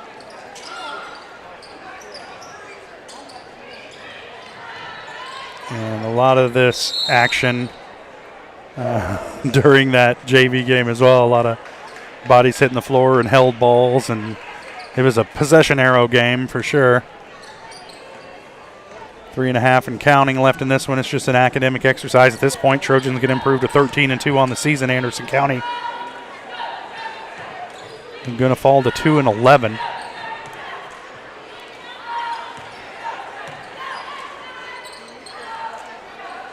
Trojans working it around the perimeter. No hurry, or they shouldn't be in a hurry to do much of anything. There's a turnover. And maybe another one as bodies hitting the floor again.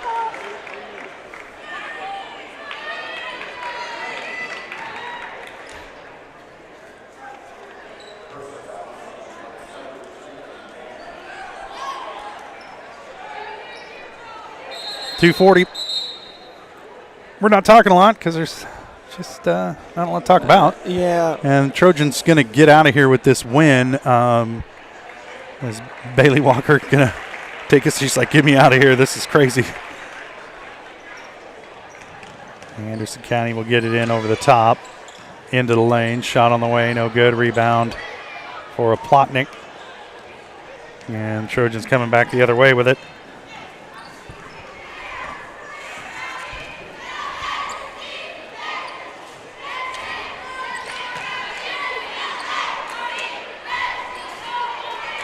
Merrill with it. She'll give it up and get it back. Her pass picked off by Hope Hill. And in transition, Hill hits the bucket.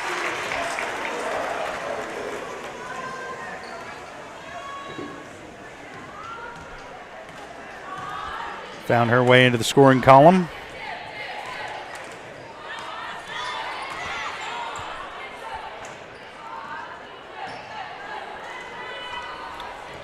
Almost another turnover as Hill had a hand on that one and unable to handle it. Goes out of bounds. It'll stay with Girard. Clock now running under 1:20. Yeah, it's just about getting out of here now. Yep, it is. Let's warm up the bus time, and there's another turnover. Trojan not very crisp with the passing on the perimeter, and that one will be lost on the dribble by Lindsey Carey, and Trojans will get it back. Under a minute now and counting as we all await the merciful buzzer. Yeah, well, hey, with the shot clock, whoa. No need for a shot clock there, Daryl. Nope, I was about to say you at least have to have one shot taken, but we're just taking them. Yep, chuck it. I'm happy with that. Rebound comes down to Lindsay Hughes. She's a freshman for Anderson County, and they're pushing it up the floor. Hill with it. Back to Hughes. They'll swing it around the perimeter. Shot on the way, no good. And that was, I don't have a 34 on my roster, so that was a 24. Now it's time now it's Riley Hill, sophomore. No need to run any offense. Just back up, dribble it out. Just back up and dribble it out. No, they're here to shoot, Daryl. Well, I also understand you get your chance, you might as well take it. And a 5-second violation. You can't put anything on Jonathan Law. He's keeping sportsmanship in play. That's right, and that's the end of the game. Trojans win at 48-15. We'll take a quick break. We'll be back with the Eastside Cafe postgame show. You watch Trojan basketball on Girard Sports Live.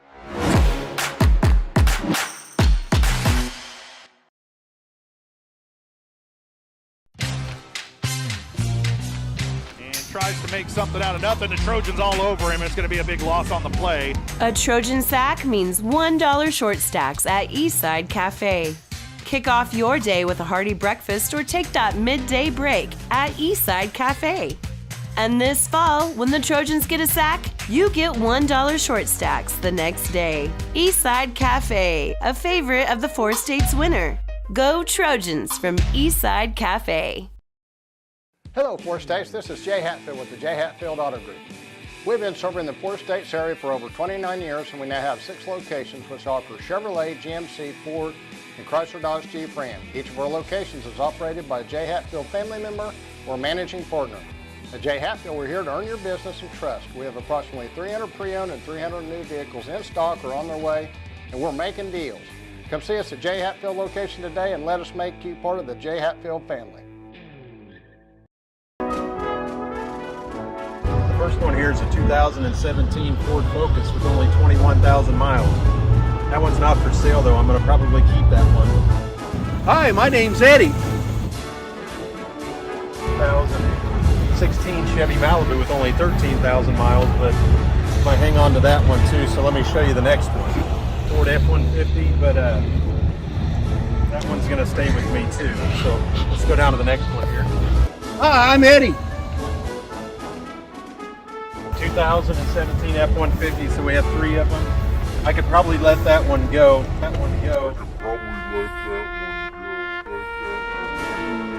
Hi, my name's Eddie.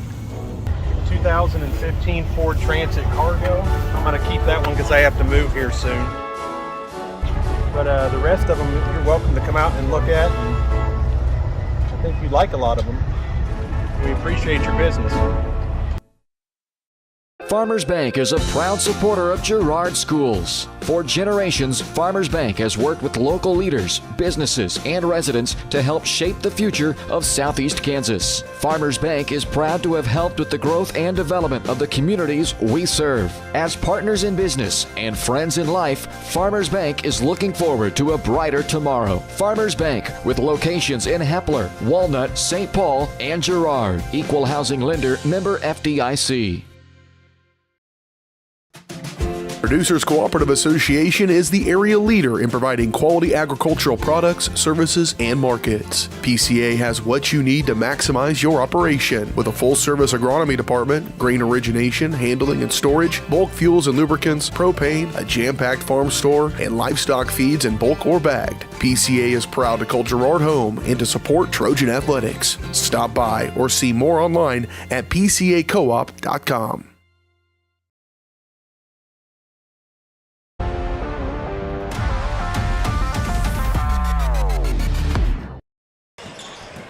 That's part of being your age, Darryl. True. Yeah. All right, welcome back to Anderson County High School here in Garnett. Trojans come out with the win, 48-13. Trojan girls improve to 13-2 on the season. Anderson County's girls fall to 2-11. Trojans are back in action. I want to say Tuesday night at Columbus next week, and then on the road again Friday night at Riverton. Those are both boys-girls doubleheaders. We'll have those for you here on Girard Sports Live. We do want to let you know this is the Eastside Cafe post-game show brought to you by Eastside Cafe. Experience the best breakfast in all of Crawford County, 6 days a week at 120 South Ozark Street in Girard. Proud supporter of Trojan Athletics. And right now, let's go ahead and bring in head coach Brad Herlocker, and we're up here getting our own serenade, our own concert from the band, so we're just going to power through that. But a heck of a game tonight by your girls, and the offense seemed like it took a little bit to get rolling, but man, that defense was smothering all night. The half-court trap worked like a charm for you guys, and you come out here with a convincing win. Well, you know, quite an atmosphere up here, guys. You got the music over here. We've been playing Name That like Tune. I felt like I'd been kind of challenged to a duel or something here. You got the wrestling mats out. And God, it's getting weird up here, guys. It's getting weird, but tell me about it. Hey, you know, can't say enough about our kids' defense. I think maybe 1 point in that second half before I pulled the starters. So just very, very proud of them. And tonight was, you know, we didn't shoot as well as we do most nights. They had it packed in a lot. When a team packs it in on you, you got to hit those outside shots. And they just weren't falling. You know, give them credit for packing it in on us. They fell in the second half when they needed to, but really, I think a lot of it was us turning that defense into offense. And yeah, a lot of runouts for you guys tonight. So, really good to hustle by the kids. It doesn't always look pretty, but, the one consistent thing these kids always have is the defensive end. So, could not be more proud. That's the part you control. Yeah, and a road win always looks good. Yeah, you drive this far away on a Friday night, it's a long, you get a long time to think about it if not, so. All right, Coach, well, congratulations on the win. I wish I had some hard-hitting questions for you, but, I'm not real bright anyway, so. No, you hit the nail on the head. The kids just played really, really good defense tonight. I don't feel like we had a lot of unforced turnovers. And at the end of the day, took care of business on a night when we didn't shoot our best. You still get a running clock in the fourth quarter. That's pretty dang good defense. All right, Coach. Well, congratulations on the win, and enjoy it with your team. And we'll see you Tuesday night in Columbus, and taking on the Fighting Titans. Yeah, we're on the road again. Thank you. All right, that's head coach Brad Herlocker of the Girard Trojans. They come out on top tonight, 48-13 over Anderson County. The boys out there on the floor warming up, getting set to take the floor. Our post-game coach interview brought to you by Community National Bank and Trust, serving the area for over 30 years. Stop in soon to pick up your very own Girard Trojan instant issue mascot debit card.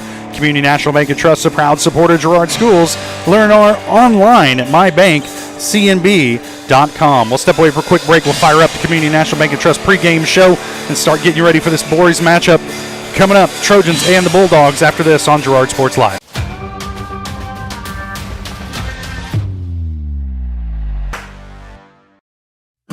A partner in your fields and in your success. That's what you get with Murphy Seed. Channel seedsman Matt Murphy knows your fields and can recommend the elite seed products designed to perform in your area, maximizing the profitability of every acre. With Murphy Seed, you'll get year-round, hands-on, customized service. To learn more, call Murphy Seed at 620-249-6419. Your partner at every stage. Matt Murphy and Murphy Seed. Hello, Four States. This is Jay Hatfield with Jay Hatfield Motorsports. We've been serving the Four States area with motorcycles, ATVs, and side-by-sides, plus offering you parts and service since 2005. We have two convenient locations, Pittsburgh and Joplin, selling quality brands such as Polaris, Kawasaki, Yamaha, Can-Am, and Suzuki. Jay Hatfield has a huge inventory available for immediate delivery. We offer financing options and an extensive selection of accessories. Most important, we're making deals.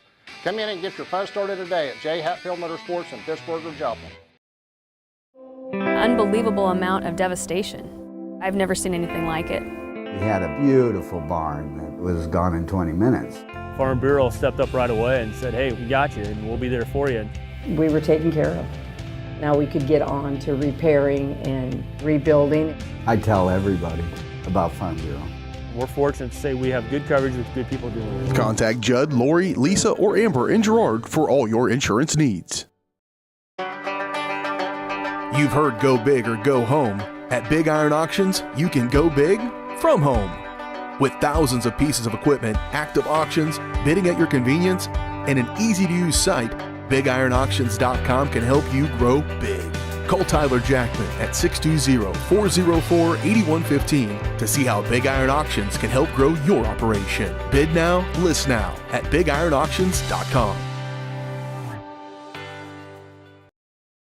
From the phone call to the service call, Roto-Rooter is there with fast and reliable sewer and drain service. From repair and replacement to septic and grease trap pumping, Roto-Rooter is here for you. With video inspections, Roto-Rooter can identify the exact issue to get the repair done quickly and correctly. Complete sewer line repairs or replacements, Roto-Rooter has you covered. Serving Crawford, Bourbon, and Cherokee counties, Roto-Rooter, 620-231-5630. Community National Bank and Trust has been serving the area for more than 30 years with a strong commitment to the highest quality leadership and banking services. Missing that human touch with your bank? Come talk to a real person at Community National Bank and Trust. We're your local bank that's small enough to know you, yet big enough to offer the best products. Community National Bank and Trust. Federally insured, locally awesome. Member FDIC. Hydrix, your dependable independent. Depend on us for service, for selection, for price. Get huge Samsung savings. Leave notes, sync calendars, and display your photos on the new Samsung Family Hub refrigerator. Plus, get free same-day delivery. Why shop for appliances where the motto is do it yourself when you can depend on the know-how of people who live appliances every day? The only thing better than our price is our service. Hydrix, Fort Scott, and Girard.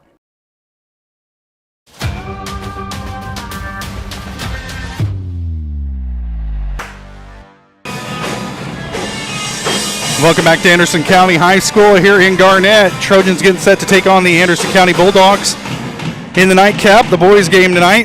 Trojan girls came away with a convincing 48-13 win over Anderson County. They advanced to 13-2 on the season. Trojan boys coming in at 4-10, 2-5 in the CNC. Anderson County at 9-4, but the Bulldogs are coming off of a 59-52 loss against Burlington back on Tuesday night. The Trojan boys will tonight be without the services of Cam Smith, who will not be playing due to some muscle soreness, and so they're going to have to try and get it done without him tonight.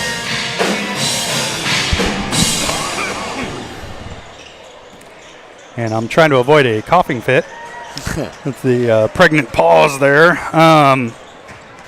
Anyway, Trojans coming in at 4-10, trying to improve on that record as they're heading towards the Sub-States tournament coming up on the 27th of February. That is in Columbus. Trojans one of 16 teams taking part in that, and it's likely that they will be traveling in the first round of the Sub-State tournament. So the top 8 will host, the bottom 8 will travel, and then the remaining 8 will travel to Columbus to take part in the on-site tournament for Sub-State. So the Trojans are going to have to win a pretty tough road game if they want to continue on to Columbus in the Sub-State battle.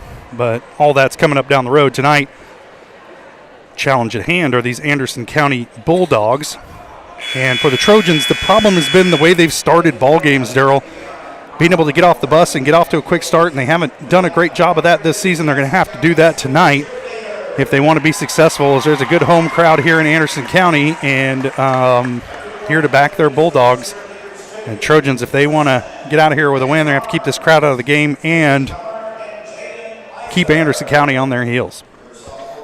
Yeah, and weirdly enough, it looks like they're doing a pregame show of their own. So awesome. Well, and more time for us. True. This is the Community National Bank and Trust pregame show, brought to you by Community National Bank and Trust, serving the area for over 30 years. Stop in soon to pick up your very own Girard Trojan Instant Issue Mascot Debit Card. Community National Bank and Trust, a proud supporter of Girard Schools. Learn more online at mybankcnb.com. And we kind of gave you some keys to the game earlier. The quick start, the get things going, keep the crowd out of the game, and most importantly, take care of that basketball. Absolutely. And we say it almost every week. And yeah, it feels, it's like a broken record. It feels like a broken record, but really basketball is a simple sport, and that's why it is a broken record. But the thing I want to see against Anderson County, they're coming off a loss, you're coming off on a loss. You got a chance to strike right now. You got a chance to get a win over a team who's not having a terrible season so far. They're not probably where they want to be in the record books, but still not having a bad year by any means. So you have a chance to come out here and maybe steal a win against this Anderson County team. Now, you've had a chance to rest off the bus. Shouldn't be a problem there, shaking off any dust, but it's a Friday night. You got nothing to lose. You might as well come out here and play and give it your all. All right, those keys to the game brought to you by Evans Motors. Get the keys to your next ride with a stop at Evans Motors. Nate and Eddie have decades of experience getting folks into the right car, truck, van, or SUV that's right for them and their family. Stop by and see them at the intersection of Highways 69 and 400 just south of Pittsburgh, or see their full selection online at evansmotors.net. Let's step away for a quick break. We'll be back with tip-off from here in Anderson County. You're watching Trojan basketball on Girard Sports Live.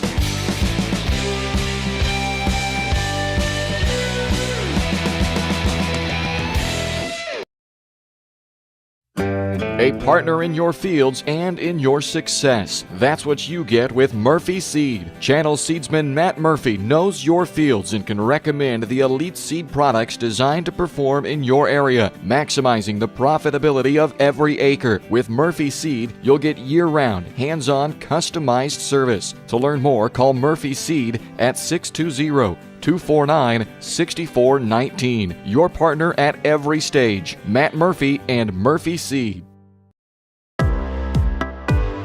Community National Bank and Trust has been serving the area for more than 30 years with a strong commitment to the highest quality leadership and banking services. Missing that human touch with your bank? Come talk to a real person at Community National Bank and Trust. We're your local bank that's small enough to know you, yet big enough to offer the best products. Community National Bank and Trust. Federally insured, locally awesome. Member FDIC. You've enjoyed life. Over the years, your community has become your passion, something you hope future generations get to experience, just as you have. That's why the Girard Area Community Foundation has worked hard to help fulfill charitable goals and inspire generosity, meeting the needs of the communities they serve. Creating a legacy fund with GACF ensures what you leave behind is an effective and lasting improvement in the community you love so dearly. Make plans to visit GirardAreaFoundation.com, preserving traditions for those who follow. I was raised in a small town, and there was a lot of people who took time to invest in me. And so when we decided to open up our offices, we want to make sure that we're pouring back into the community that's giving to us. We care. We want to be involved. We want to have a passion for what you have a passion for. We want to be able to give back. And that's the foundation. That's why we're more than just insurance.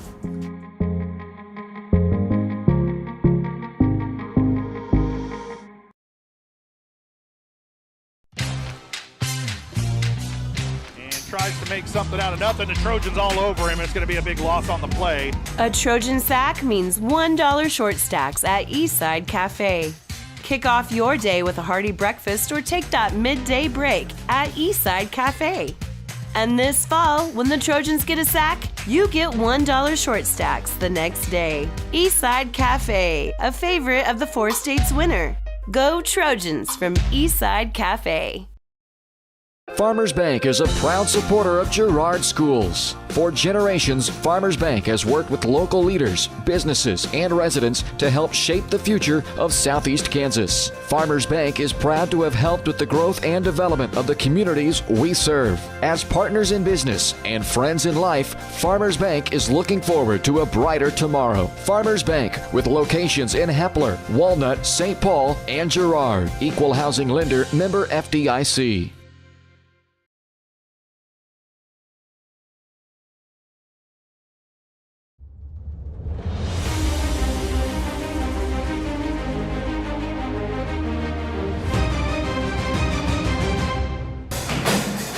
Welcome back to Anderson County High School here in Garnett. We're between games. Boys getting ready to take the floor. Tip it off. Trojans and the Bulldogs. Girard coming in at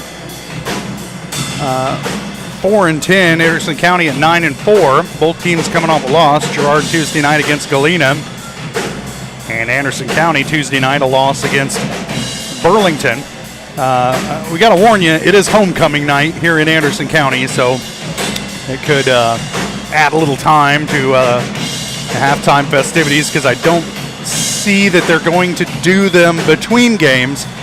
So I can only assume that the halftime festivities are going to take place at halftime of the boys' game. I kind of forgot about it, and then a couple of young ladies showed up dressed to the nines, and I remembered, it's homecoming night here in Anderson County. Thinking, man, that cannot be for a basketball game. Nobody dresses like that for a basketball. Anyway,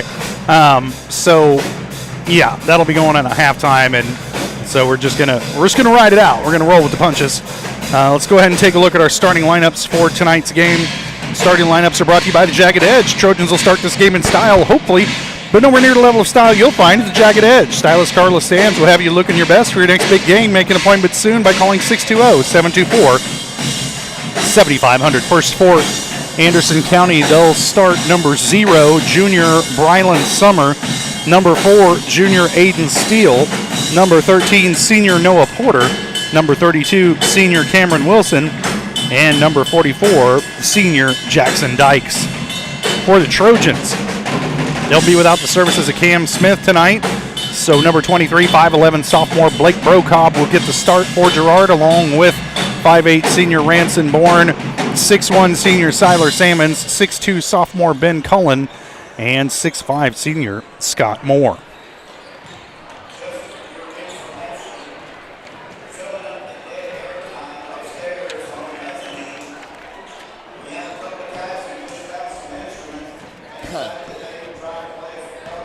That PA announcer announcing the band right now. He set up on the mezzanine, and I got scared there. Yeah, I'm like, nobody look at us. Yeah. We didn't do it. That's the first thing that went through my mind. Was like, it wasn't me, man. Yeah. It wasn't me. Like, come on, man. We're just trying to get out of Garnett alive here. Seemingly more difficult than it normally is. Well, I mean, there's been a couple football games that, Anderson County led most of the way, and Trojans come back and steal the game away. And I'm like, are we getting out of here? I'm like, well, how's this going to go? What is this now? This is homecoming, bud. Well, okay, listen, man. I understand that it's homecoming. Okay, this is going to be the choir for the national anthem, I do believe. Okay, because I was going to say, I have never seen this for a homecoming, Josh. Well, it takes a village, Daryl. Anderson County with a similar flag-lowering mechanism as we have at Ted R. Taylor and Girard as the crowd rises and remove their hats. I guess we should do the same.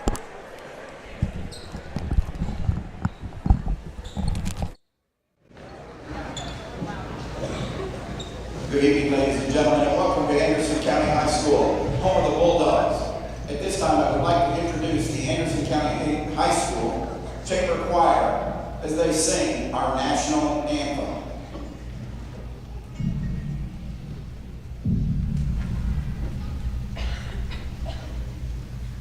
Oh, say, can you see by the dawn's early light what so proudly we hailed at the twilight's last gleam,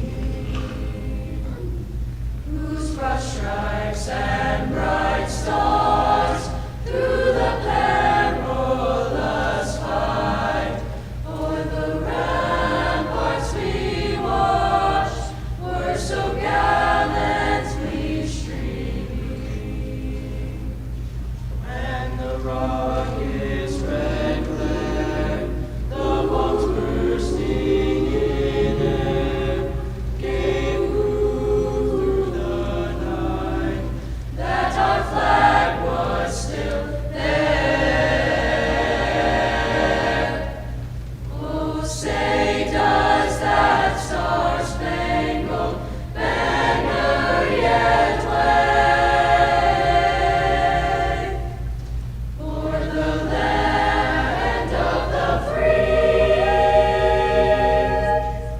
and the home of the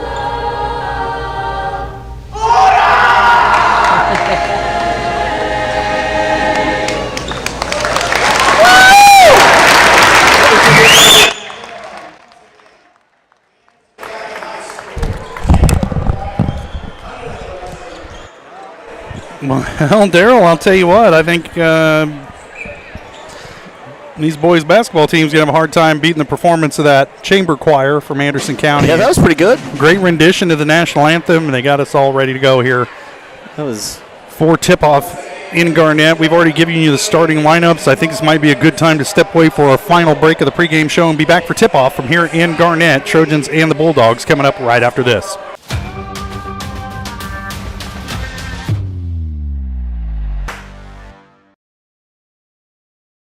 Hello, Four States. This is Jay Hatfield with the Jay Hatfield Auto Group. We've been serving the Four States area for over 29 years, and we now have 6 locations which offer Chevrolet, GMC, Ford, and Chrysler Dodge Jeep Ram. Each of our locations is operated by a Jay Hatfield family member or managing partner. At Jay Hatfield, we're here to earn your business and trust. We have approximately 300 pre-owned and 300 new vehicles in stock or on their way, and we're making deals. Come see us at Jay Hatfield location today and let us make you part of the Jay Hatfield family.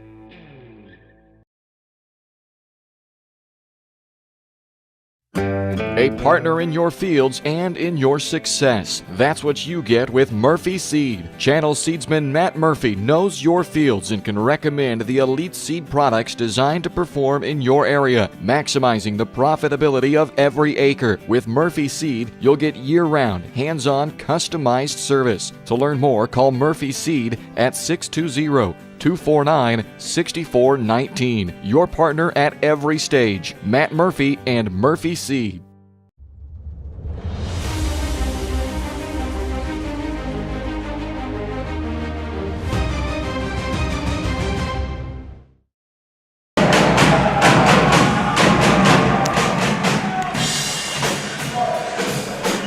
Welcome back to a rockin' Anderson County High School here in Garnett. Trojan boys getting set to take on Anderson County in a Kansas Class 3A basketball matchup. Getting set for our opening tip.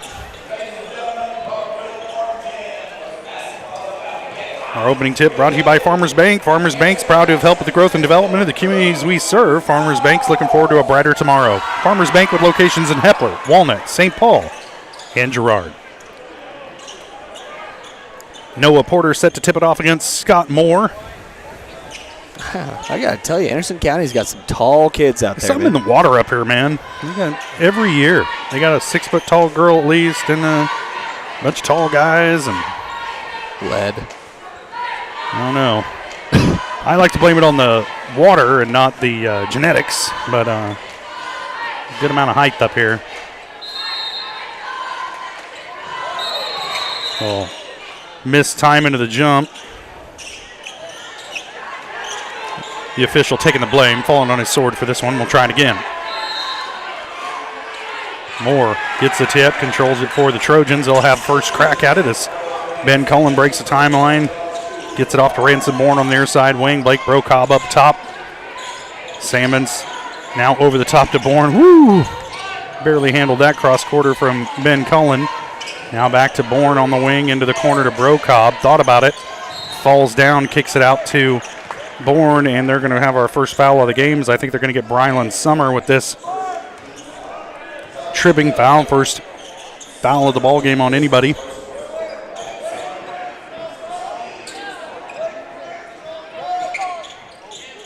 Trojans will inbound from the near side, get it into Ransom Bourne, now over to Brocobb as they try and set up the half court.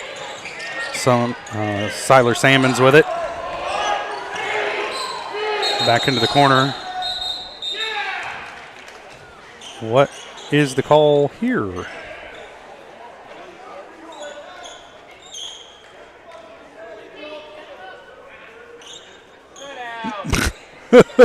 Coach Westcott.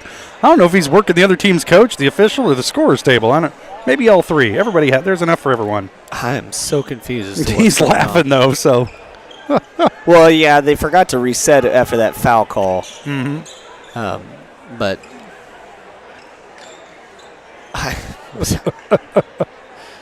the shot clock caused more.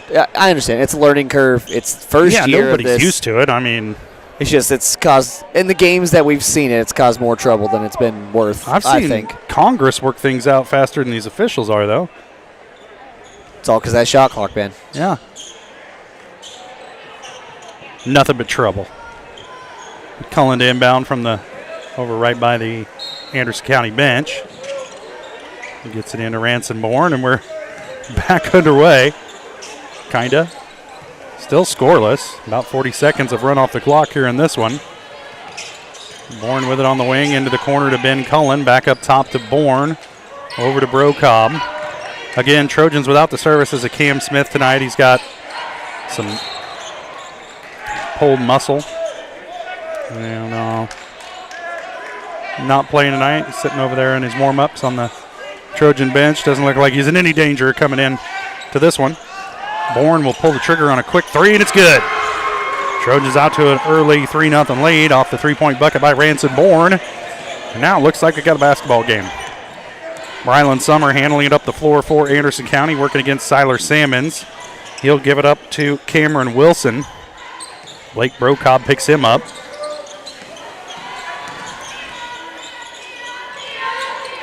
Wilson with it, now over to Summer, trying to get it down low. He throws it out of bounds. It'll be Trojan ball. Right at the feet of the ref, too. Also, I know that kid, number 44 is a real big kid down there, but do not give him any slack outside the arc. I saw him shooting in warm-ups, and he's got a pretty nice shot. It's Jackson Dykes. Three-point shot by Brokob, no good. Rebound by Cameron Wilson. They'll push it ahead. Summer with it. That pass deflected and ends up in the hands of Scott Moore. The Trojans turn him over again. Active hands in the passing lane tonight for Girard, making up for a slow start offensively. Salmon's going to drive baseline, elevates, and has it blocked by Noah Porter, who's back the other way, and fouled by Brokob before he can get that layup off. And he'll head to the line to shoot a pair, and Brokob picks up his first. It should be on Brokob. Let's see who they actually whistle it on. And it is. Try not to get too far out on that assumption. First shot, no good off the front iron.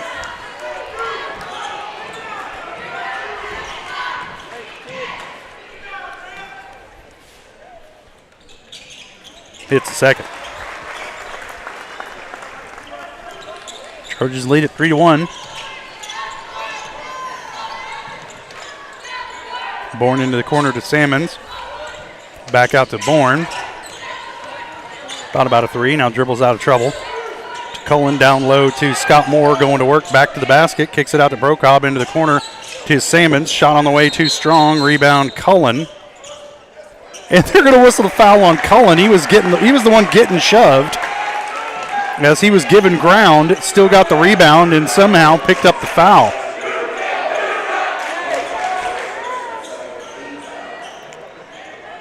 So we picked up right where we left off in the girls' game. And it'll be Anderson County ball, 5:37 to play first quarter. Trojans lead at 3-1. Summer with it. Gets it to Porter. Looking down low. And the bucket and the foul on Scott Moore, who can't really believe it. He almost tried to avoid that contact. And by the looks of it, should have. And that'll be his first. So fouls stacking up early on the Trojans. Third team foul. As Brokob, Cullen, and Moore all have a foul each in the opening minutes of this first quarter. That'll send Aiden Steele to the line to shoot one to try and complete the three-point play. Misses. Rebound Trojans.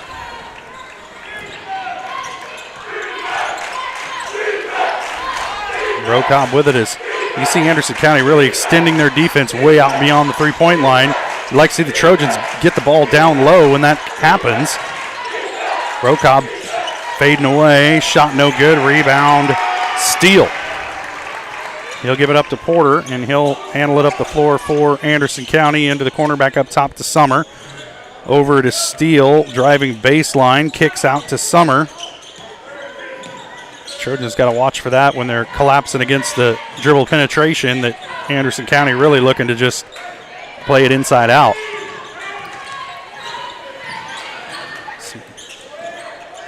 Cameron Wilson trying to dribble around, kicks it out, shot no good, rebound Scott Moore. He gets it to Bourne. Over to Levi Blair. Back up top to Brokob. Bourne with it, into the corner to Cullen. Cross court to Brokob. Down the lane goes Bourne, and Brokob really passing up a lot of open looks. Bourne will take it. No good. Rebound Brokob. Back out to Bourne. Down the lane. Elevates low floater. No good. Rebound Noah Porter. And that's where the Trojans get in trouble early in games when it looks like there's a lid on the bucket and they can't get shots to fall. Just one field goal so far tonight. Moore bites on the head fake but avoids the foul. Shot no good. Trojans come away with it. Blair with it in the corner. His pass deflected out of bounds.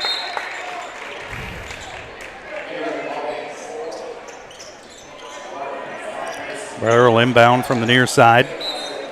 Off the deflection, we're tied at 3:37 to play first quarter. Moore trying to step through. He's whistled for a travel. You got to start dribbling before you start moving those feet.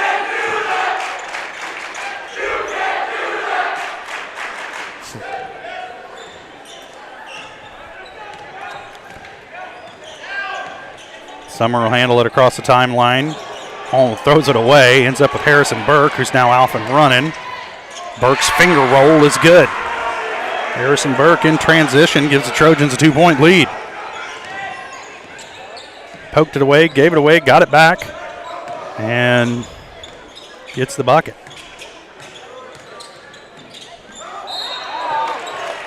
This will be a second foul against Ben Cullen, swiping at the ball after Porter got the pass. That's 2 quick ones on Cullen. And I have a feeling he's going to sit Blake Brocobb into the game for Girard.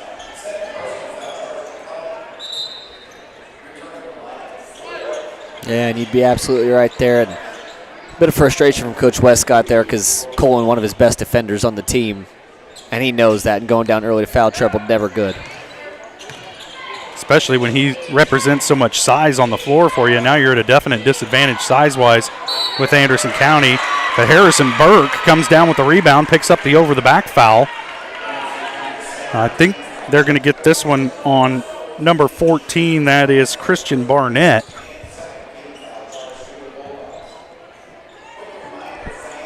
Barnett and Garnett. How about that? That's just going to confuse me, Daryl. Don't do that. Blair kicks it out. Shot on the way from Ranson Bourne off the mark. Rebound comes down to Porter. And Anderson County going to bring it up the floor under control. Now Summer with it. His pass stolen away by Ranson Bourne. And a foul and a bucket for Bourne. They were bumping him all the way up the floor. And the official waited till he went into his shot to call the foul. That works for me. Yeah. They're going to whistle this one on Aiden Steele. That's his first. Bourne's free throw is good. 6 points for Ranson Bourne. Trojans lead at 7-3. Again, defense playing a big role for Girard in this boys game, just like it did early in that girls game. Trojans just pestering away as Steele gets it down low, working on Brocobb. He's got quite a height advantage on Blake. Gets the bucket and the foul. And if you're Blake, that's one thing you can't do is foul him on the shot attempt when he's a foot taller than you. And that'll send Porter to the line to try and complete the 3-point play. He's 1 of 2 from the stripe tonight.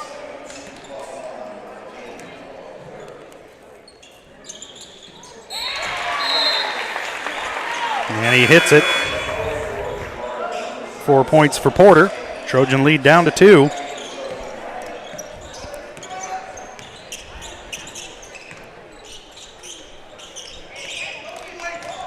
Salmons with it, back to Brocobb. Now Bourne with it, open for 3. Ranson will take it. No good off the back arm. Rebound comes down to Barnett. Now Porter looking to push into Salmons. Seiler never had his feet under him.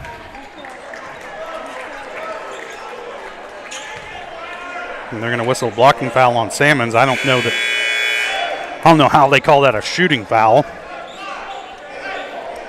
When he shot a layup, and no way he did, because the foul happened out here. This ref on this side was pointing at the floor. Mm-hmm. Yeah, and that ref just signaled it'll be ball out of bounds. Timeout on the floor. I don't know if it's a full one yet. 30 seconds. We'll stay right here. Yeah, that was definitely not in the act of shooting. Yeah. It was a foul. Yeah. It's been a weird back and forth game so far, Josh. Yeah, and that matches the game Tuesday night that was just weird as heck against the Trojans and Galena. It was just never really had any flow to it the entire night. And it was like the Bulldogs did what they needed to win and got it done, but it was not a blowout and not a great performance by either squad, but Galena is the better team, able to get the win, but just an odd feeling game the whole time. Even Coach Westcott afterwards just kind of shaking his head. Now Porter at the line. I guess it was a shooting foul upon review. Oh, what? Yeah, okay, whatever. All right. I guess we'll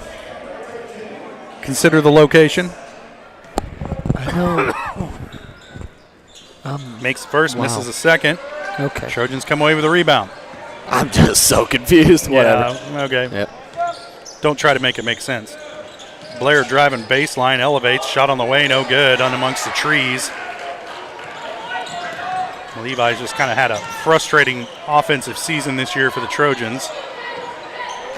Now Summer with it for Anderson County. Kicks it over to Steele. Now down low to Dykes. Porter cutting through, the pass deflected, and Blair comes away with it for the Trojans. Bourne gives it up to Salmons. Now back to Bourne, into the corner to Blair. Moore at the free throw line, kicks it over to Burke for three. No arch on that shot, and it's off. And Anderson County comes away with it. Summers will handle it up the floor. Trojans sitting on a 1-point lead. 18 left on the shot clock. There's a travel, no call. Porter with it, driving baseline, working against Siler Salmons. Flops, doesn't get the call. Shot on the way, no good. Siler with the rebound, he's fouled, no call. And the Trojans come away with it. Free throw line to Moore, kicks over to Bourne.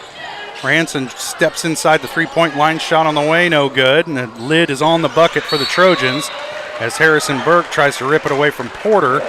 And it's a held ball. It'll go to Anderson County by way of the possession arrow.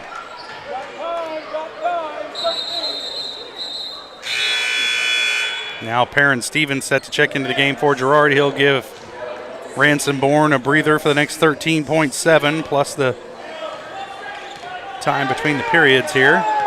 As we're 8 seconds and counting as Summers working against Blair. He'll put it on the floor, heads down the lane, kicks it over. Shot launched at the buzzer, no good, and that's going to do it for the first quarter. Trojans lead it by 1, 8-7. We'll take a quick break and we'll be back. You're watching Trojan Basketball on Girard Sports Live.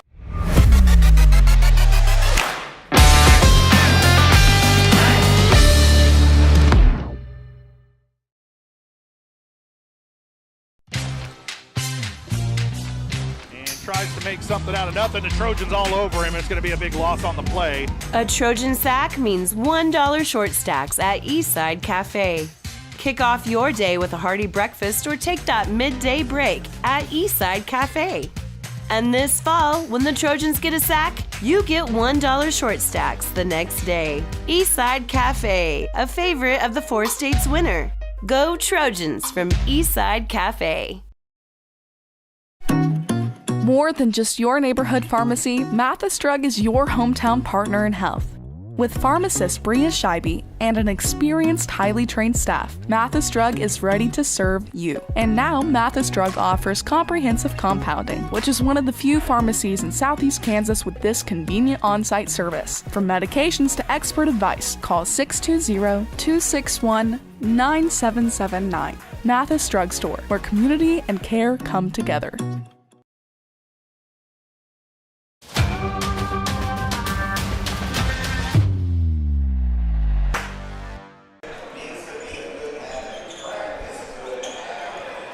One quarter in the books. Trojans lead it by 1. They'll have the ball to start the second quarter.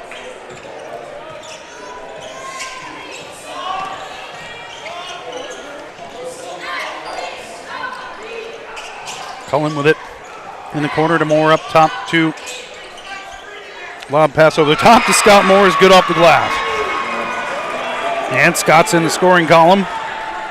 His first bucket of the night. Trojans up by 3. That's real nice to see that play work. Been waiting for it all year. A couple of lobs have been a little high, and then a couple times been just a missed shot on the end, so it's nice to see it finally come true. Steele with it on the baseline, kicks it out. Now Dykes with it at the elbow, has it poked away, and Trojans come away with it. Good help by Brocob to poke that one loose. Salmons with it in the corner, up top, 2. And into the lane. Salmon's shot on the way is good. Ended up on his back, no foul. First bucket of the night for Siler Salmons. Trojans by 5.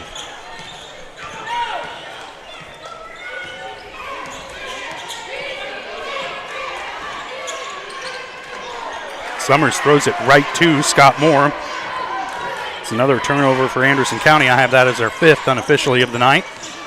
Bourne steps into a 3. Good. Oh, he is so good. I think he's better off of a one dribble shot than he is off catch and shoot. He hits so many of those. 9 points for Ransom Bourne.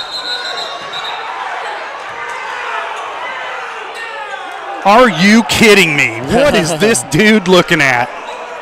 Oh my goodness. They're going to whistle that foul on Brocobb when Scott Moore got plowed into, has clearly had his feet set. And they're going to call, Coach Westcott's beside himself from that display of officiating down there on the floor. Yeah, no, for a second there, I thought. Oh, my goodness, dude. They got that one on Brocobb. That's his 3rd. I thought you were just looking and missing things whenever you said it was on Brocobb, but they actually did. Yeah, no, they whistled on Blake, and somebody missed something there, but it wasn't me, Daryl. Cullen over to Bourne. Now, okay, we're going to give that to Scott Moore. 4 points for Moore as he tips the jump ball up into the bucket. Whatever works. Yeah, whatever it takes, man. Trojans by 10. It's the weirdest 10-point lead I think I've ever seen. And they're going to whistle that one on Harrison Burke going over the back of Porter, trying to deny him the ball. And Trojans really got to watch out for the foul trouble now. That's Burke's first. Second team foul on Girard. And Jackson Dykes will get a seat as they feed the ball down low to Dylan Hoffman.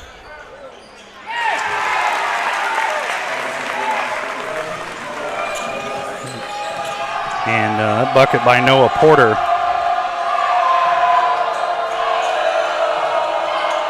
Tyler Sammons over to Burke near side, back to Sammons, gets it down to Scott Moore in the lane, trying to step through, and he's going to be whistled for a travel because every time Scott touches it, it's a travel tonight.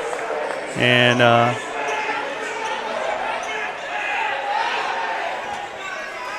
Trojan fans are letting these officials hear about it if they can hear. Porter with it.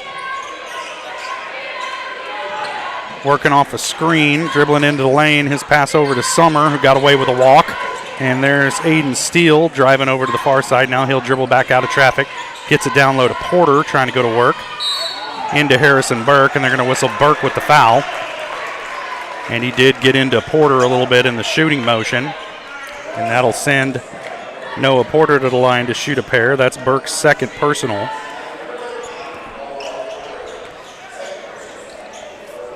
Well,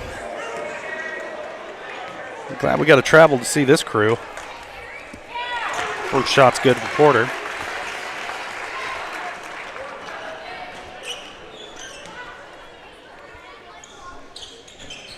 He hits them both. Noah Porter really carrying the water tonight for Anderson County.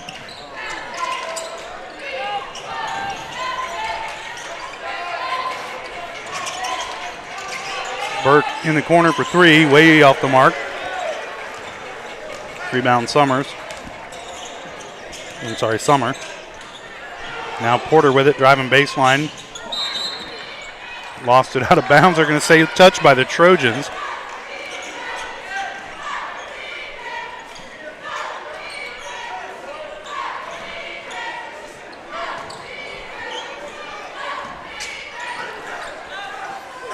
Summer with it, over the top. Shot on the way off the glass and good. Well, they get enough chances at it. Something good's going to happen. And Trojan lead down to 3.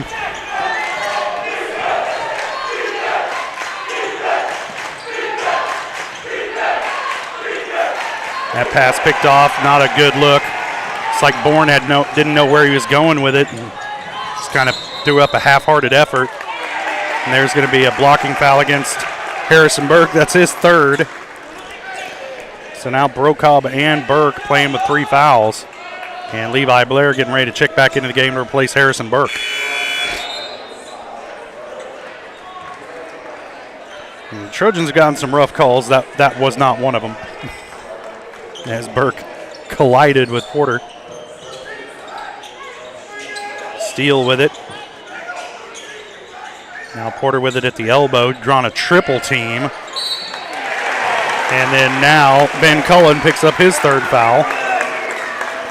3 guys with 3 fouls now for the Trojans. Yeah, that caused Westcott to immediately do the double point and say use your head, because yeah, you play with 2, you can't have your third, and there it is. And so Ben's going to have to sit, and that'll bring Adrian Newton into the game.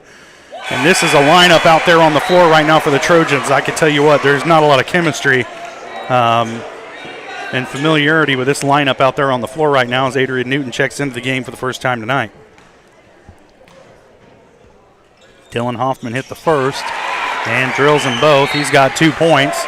And the Trojan lead down to 1 again. Timeout on the floor. Coach Westcott wants to talk it over. And rightly so. It's a 30-second timeout. We'll stay right here.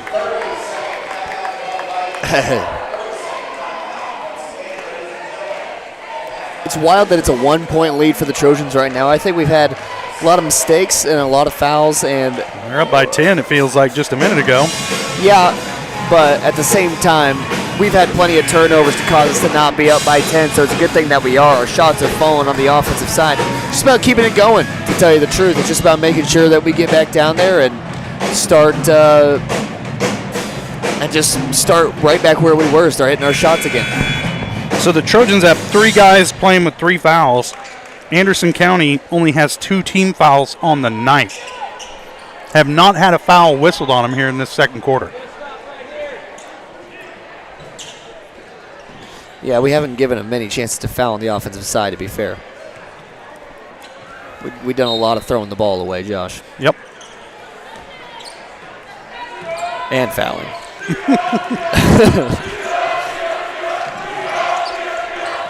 Ransomore gets in the corner. Siler Sammons now back out to Bourne. Newton back over to Bourne. Cross court to Newton, tracks it down. Almost stolen. Into the corner to Levi Blair. Cross court to Newton. Too high for Adrian, who saves it in, but right to Summer. Now Steele with it, has it stolen away by Ransom Bourne.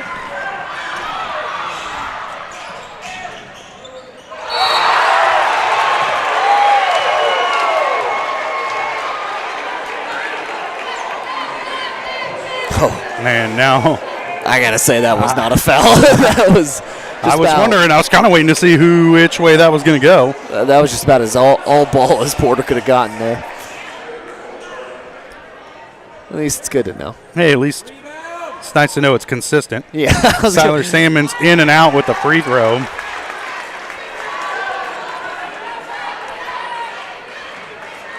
Siler's got 2 points tonight. Misses them both. Trojans are going to need to make free throws. They want to come out of here with a win, a 1-point game. Comes up empty that time, and now Porter driving down the lane. And they're going to whistle a foul on Newton, just kind of reaching and slapping the whole way down the lane on Porter. And fortunate for the Trojans, it didn't get whistled on Scott Moore, who he ultimately collided with. None of the fouls could be fortunate right now, as we are playing with so many players in foul trouble that. And every foul for the next 3-12 is going to result in free throws for Anderson County, as that one ties the game. Also true.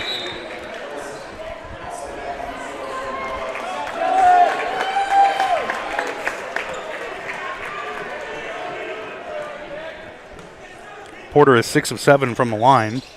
Make that 7 of 8.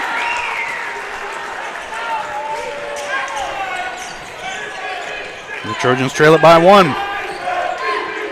You're going to have to dig up some offense here.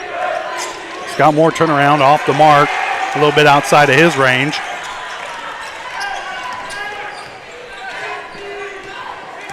Now Summer handling for Anderson County.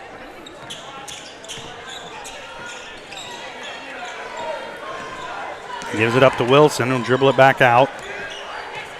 Somebody needs to pick him up. 3-point shot off the mark. Tipped around. Rebound Newton. Bourne Gets it over to Newton into the lane to Scott Moore.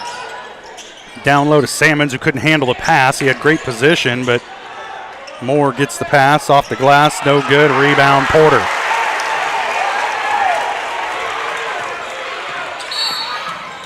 Timeout on the floor, Anderson County, as Coach Daniel Ray wants to talk it over with his team. 30-second timeout. We'll stay right here. 2:14 to play first half. Trojans trailing by 1. And the way this second quarter's gone, Darrell, I think they're fortunate to just be trailing by 1. Definitely so, and you got to stop fouling Porter. This kid's been on fire from the free throw line. Clearly their best player, and there's a reason he's in control of the ball and he gets sent to the line so much. Is this Mr. Brightside? I think it's their own cover of it, but it's weird to hear it without the vocals. The vocals. Yeah. I'll spare everybody. Yeah, I mean, they love hearing your broadcasting voice, Josh, so who's to say they won't like your singing voice? It's a virtual guarantee. Oh, man.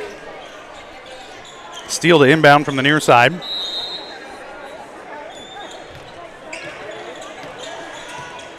Perrin Stevens checked into the game during the timeout. He's guarding Porter.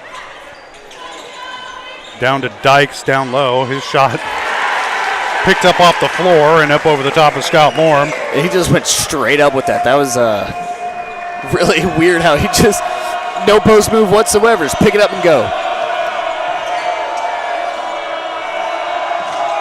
3-point lead now for Anderson County. I think their largest of the night. Stevens thought about a three, now gives it up to Bourne. Lob pass over the top to Scott Moore. Loses his dribble off his foot, picks it up off the glass and good. Nothing's been easy tonight for the Trojans. Moore has 6 points. And the lead back down to 1. Steele with it, guarded by Blair. Gives it up to Wilson. Now he'll dribble back to the wing. Gives it up to Summer at top of the key. Back to Steele. Now Wilson inside the three-point line. Take a shot off the back iron. No good. Rebound Porter into Scott Moore. The bucket and the foul. Trojans not boxing out well at all on the blocks tonight. Cannot keep Dykes and Porter off of the offensive boards. And that one results in Scott Moore picking up, I believe, his 4th foul. Or no, his 2nd. Yeah, Scott's been fortunate not to be in foul trouble so far. Well, because he had that one that probably should have gone on him, but but didn't. Well, I probably should have. And Porter hits the free throw. So Noah Porter really driving the bus tonight for Anderson County. And the Trojans going to have to come up, find somebody who can make a shot. And haven't really found him yet tonight. Dangerous pass into Siler Salmons.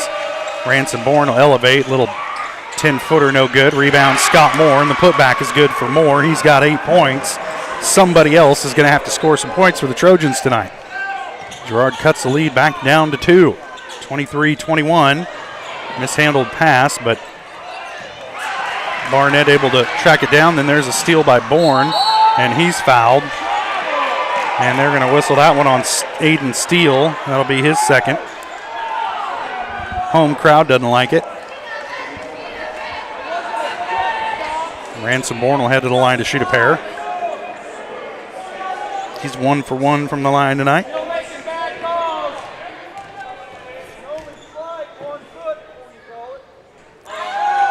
First shot off the mark. Free throw problems persist for Girard, as they are 1 of 4 from the free throw line as a team.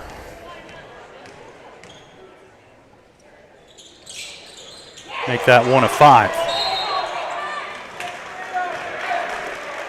And when you're struggling, like the Trojans have been, free throws are so important. And when they don't fall, it's really hard to get the train back on the tracks. Under 20 seconds to play first half. Trojans trailing it by a bucket. Could have tied it right there. Now Anderson County with the ball. Chance for last shot. Porter with it. Under 10 seconds. He's going to dribble baseline.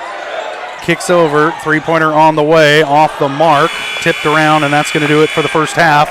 Trojans trail it by 2, 23-21, and they're fortunate to do so. We'll take a quick break, and we'll be back with the GN Bank Halftime Show. You're watching Trojan Basketball on Girard Sports Live.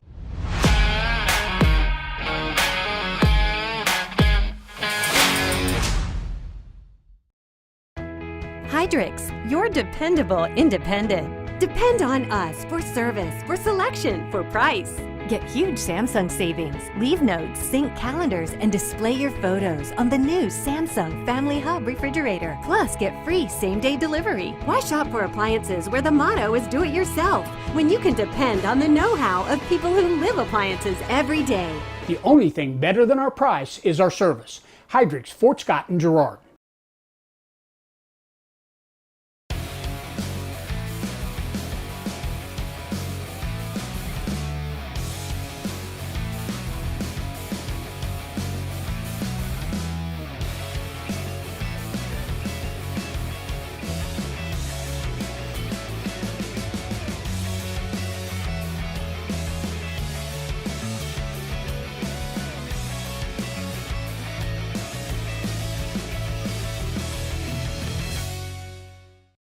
Call service is outstanding in their field, especially for those that are stuck, well, outstanding in their field. Calls carries a wide selection of farm, industrial, and heavy-duty tires, all from the best brands in the business. And they've got farm service trucks ready to go. Plus, Calls continues to be the place folks go for car and truck tires, repairs, oil changes, and so much more. If you're in the market for new tires in Southeast Kansas, make the right call to Call Service, 620-724-4121. See more at callservicellc.com.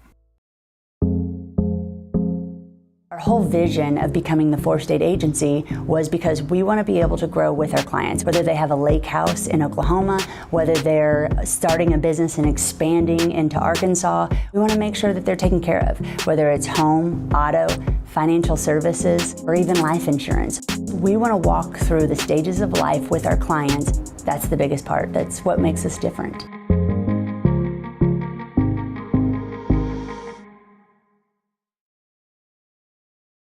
When it comes to your health care, you have a choice. Choose to stay local. Choose Girard Medical Center. For over 100 years, Girard Medical Center has been a part of the community, and they work every day to meet the healthcare needs of those they serve. With 6 locations in Southeast Kansas and an ever-expanding list of inpatient and outpatient services, you just don't have to travel anymore to get quality cutting-edge care, including many services you won't find elsewhere. Proud to serve Girard and the surrounding area. Learn more at girardmedicalcenter.com. Whether you're trying to make the most of the next harvest, navigating a changing business landscape, or planning for the next chapter in your life, the professionals at Prime Accounting Solutions are here to help. With 10 locations, Prime Accounting offers convenient, friendly accounting and tax services at a fair price. Payroll, bookkeeping, business planning, personal tax filing, and more. And now Prime is the place to go for insurance. Trojan fans can find us at 408B North Grand in Pittsburgh or call 620-232-7305. To find a location near you, go to primeaccounting.net.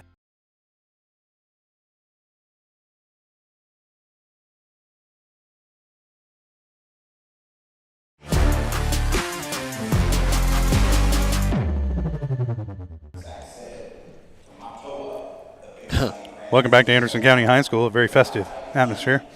At the half, the Trojans trail it 23-21 to the Anderson County Bulldogs. Girls came out victorious in their game tonight, 48-13. Boys trying to right the ship, come out of here with the win, and despite their difficulties in the first half, and mainly foul difficulties, they got 3 guys with 3 fouls each. Still only down a bucket, so if they get some shots to fall, Trojans get right back in this game. I guess we're going to go ahead and call that our Eye on the Game, brought to you by Kanar Eye Care. As we take a look back at the first half, Kanar Eye Care is here to make sure you can see what you're looking at. Kanar Eye Care, with locations in Pittsburgh and Girard, is here to help their valued customers. Learn more at KanarEyeCare.com. And I believe I failed to mention that this is the GN Bank Halftime Show, brought to you by GN Bank, where they've been providing customers with the highest quality financial services in a friendly and personal way for over 100 years. Personal, big business, or agricultural needs, turn to GN Bank. Learn more at GN.com. mathis-bank.com. I'm afraid to talk too loud because it's so quiet in here. Yeah, you could hear It's like having homecoming at the library. Yeah. I got to tell you, one of these Well, games, then tell me, Daryl. It's just been on my mind a lot, Yeah. Josh. Let it off your chest, man. I want a quick start from one of these games. We really struggle early on in that first quarter, and I got to say the same thing for the third. We never really come out hot in either of the halves. We do pick it up when it comes to the second and the fourth. We play really good defense coming down the wire, but it's not going to be enough come playoff time.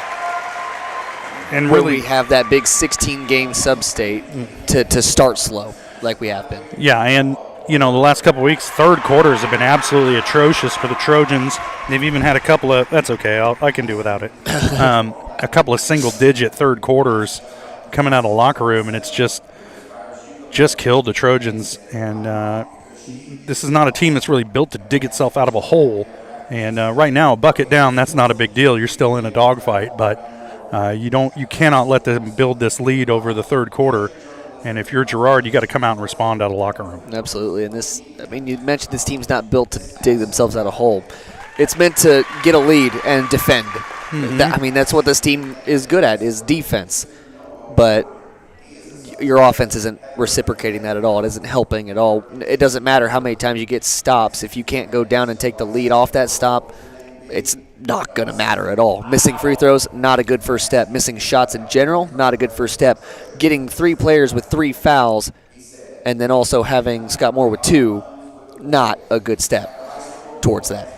All right, let's go ahead and take a look at some of the halftime stats brought to you by the guys at B&B Excavating. The numbers don't lie, dirt's heavy, so trust the guys at B&B Excavating to move what needs moving. Specializing in septic systems, water line install and repair, driveways, rock hauling and leveling. Call B&B Excavating at 620-724-2735. First, for the Anderson County Bulldogs, they're led in scoring by Noah Porter. He's got 14 of their 23 points. Brylan Summer has 3. And then Aiden Steele, Jackson Dykes, and Dylan Hoffman have a bucket each to round out the scoring for Anderson County. So you can see how important it is for the Trojans to slow Noah Porter down and force someone else to beat him, but easier said than done. For Girard, they're led in scoring by Ranson Bourne. He's got 9. Scott Moore has 8. And then Harrison Burke and Siler Sammons have a bucket each. And so Trojans need somebody not named Moore or Bourne to really kind of break into that offensive category for them tonight, and we'll see if anybody can get it done. Yeah. We'll step away for another break. Homecoming ceremonies going on here at halftime. It could be an extended one. And we're going to use this time to pay some bills. You're watching Trojan Basketball on Girard Sports Live.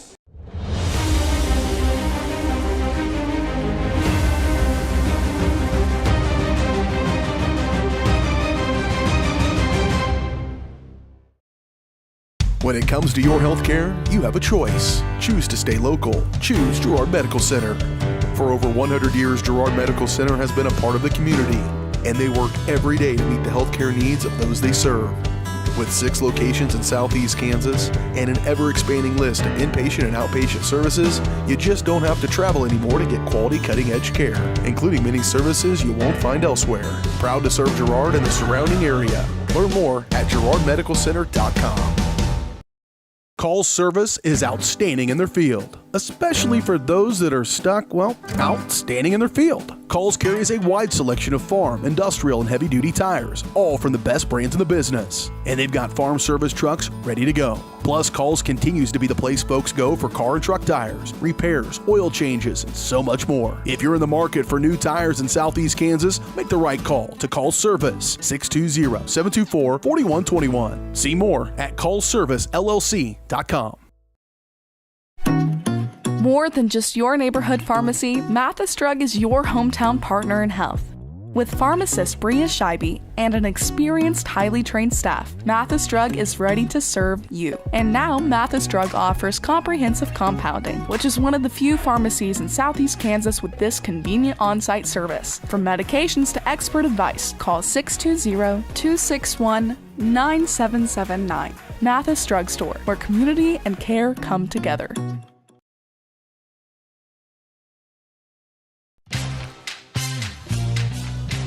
tries to make something out of nothing. The Trojans all over him. It's going to be a big loss on the play. A Trojan sack means $1 short stacks at Eastside Cafe. Kick off your day with a hearty breakfast or take that midday break at Eastside Cafe.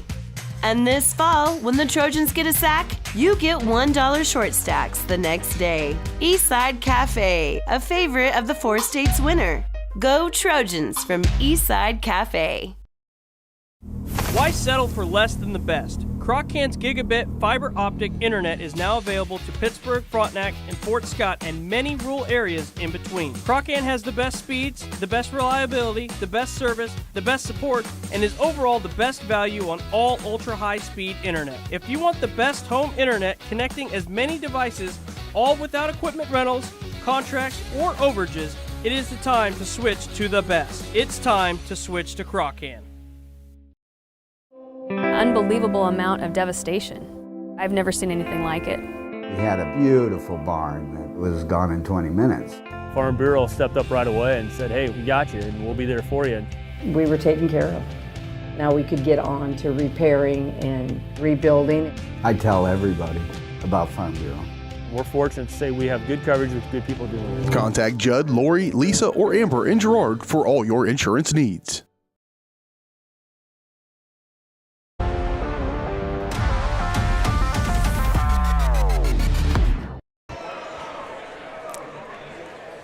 Welcome back to Anderson County High School here in Garnett. There's the pep band.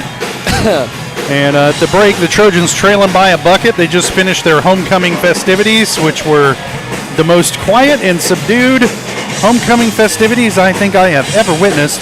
True. And I don't know who won. I don't imagine many of our viewers care. But it is over. We got about 9 minutes to go before we get back underway in the second half. So we'll take a minute, step away for another break. You're watching the GN Bank Halftime Show on Girard Sports Live.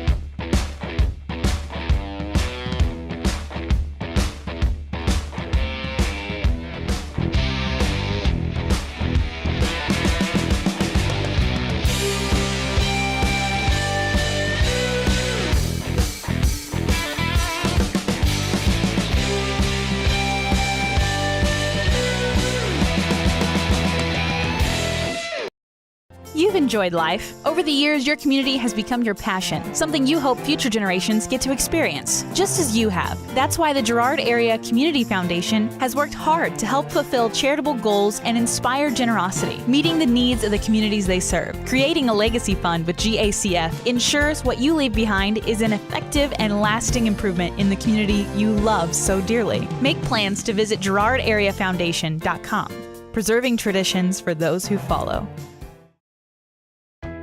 Hydrix, your dependable independent. Depend on us for service, for selection, for price. Get huge Samsung savings. Leave notes, sync calendars, and display your photos on the new Samsung Family Hub refrigerator. Plus, get free same-day delivery. Why shop for appliances where the motto is do it yourself when you can depend on the know-how of people who live appliances every day? The only thing better than our price is our service. Hydrix, Fort Scott, and Girard. If you're in the market to buy or sell a house, land, or commercial space, look no further than Lehman Realty. Locally owned and operated, Jason Lehman and his staff are ready to meet the needs of every client. When it comes to your listing, you can trust that Lehman Realty will take the time to get to know you and your property. Lehman Realty is a proud supporter of Girard Trojan Athletics. Learn more at www.lehmanrealty.net or call Jason at 620-724-8020.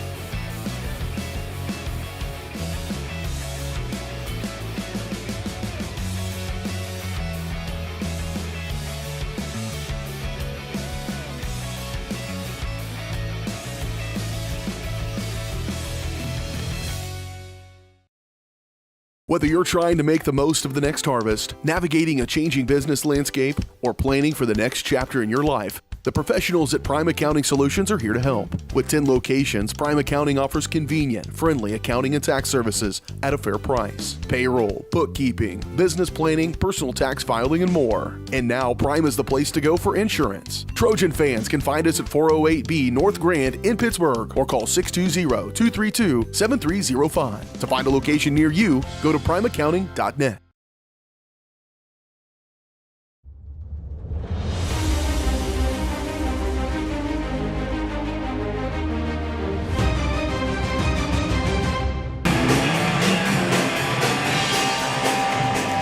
Welcome back to Anderson High School, Anderson County High School. It's like being front row at a rock concert up here. Yep. I feel like this is School of Rock. Is this Social Distortion? What are they playing here?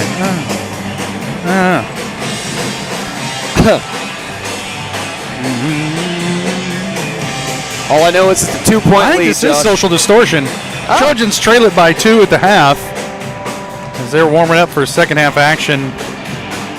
Again, it's hard to identify them without the vocals, but I do think that's what this is. Yeah, that homecoming activity went so long that we still have 4 minutes left, and we've gotten through all of our spots, Josh. Yeah, we talk about the first half, but we no longer remember it. So it's a new day out here. Game on. I think for the second half, looking forward, if I can't remember the first half, I might as well talk about the second. Right. So going forward in the second half, we mentioned that slow starts have plagued the Girard Trojans all year long. I mean, it's really just going to be. We had a 10-point lead there in that second quarter. I don't remember it. Yeah, we did.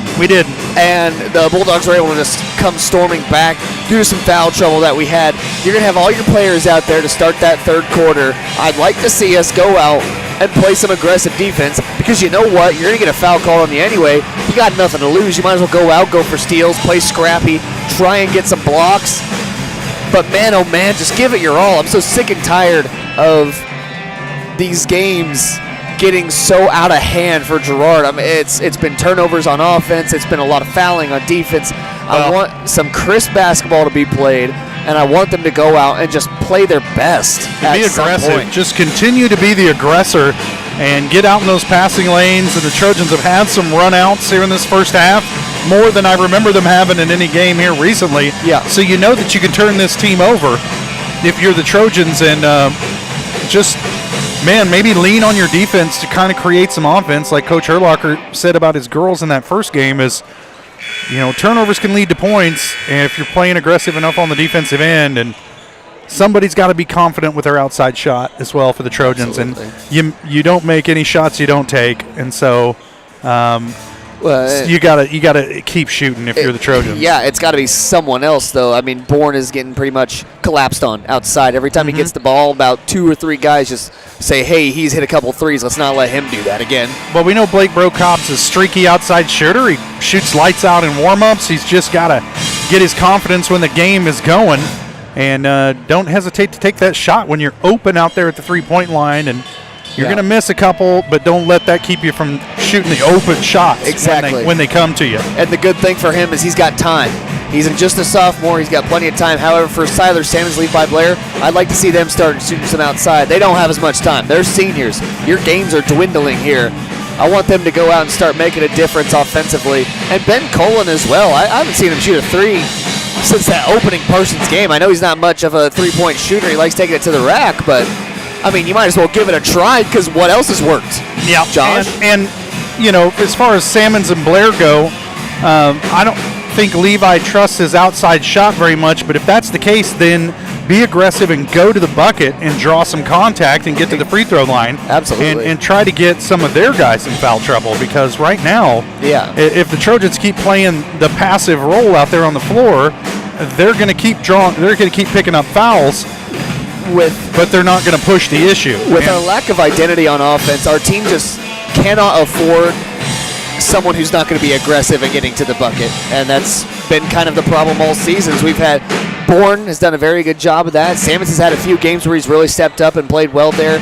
Cam Smith is not afraid to take that outside shot. Scott Moore's done very good down low, but just having only those few guys do it is not going to be enough ever to win a lot of games. Yeah, the Trojans are kind of missing the dribble penetrator that they've had in the past. I think about Aiden Troike, just a guy who can drive to the bucket and finish. Yeah. And this year they have had trouble finding that person.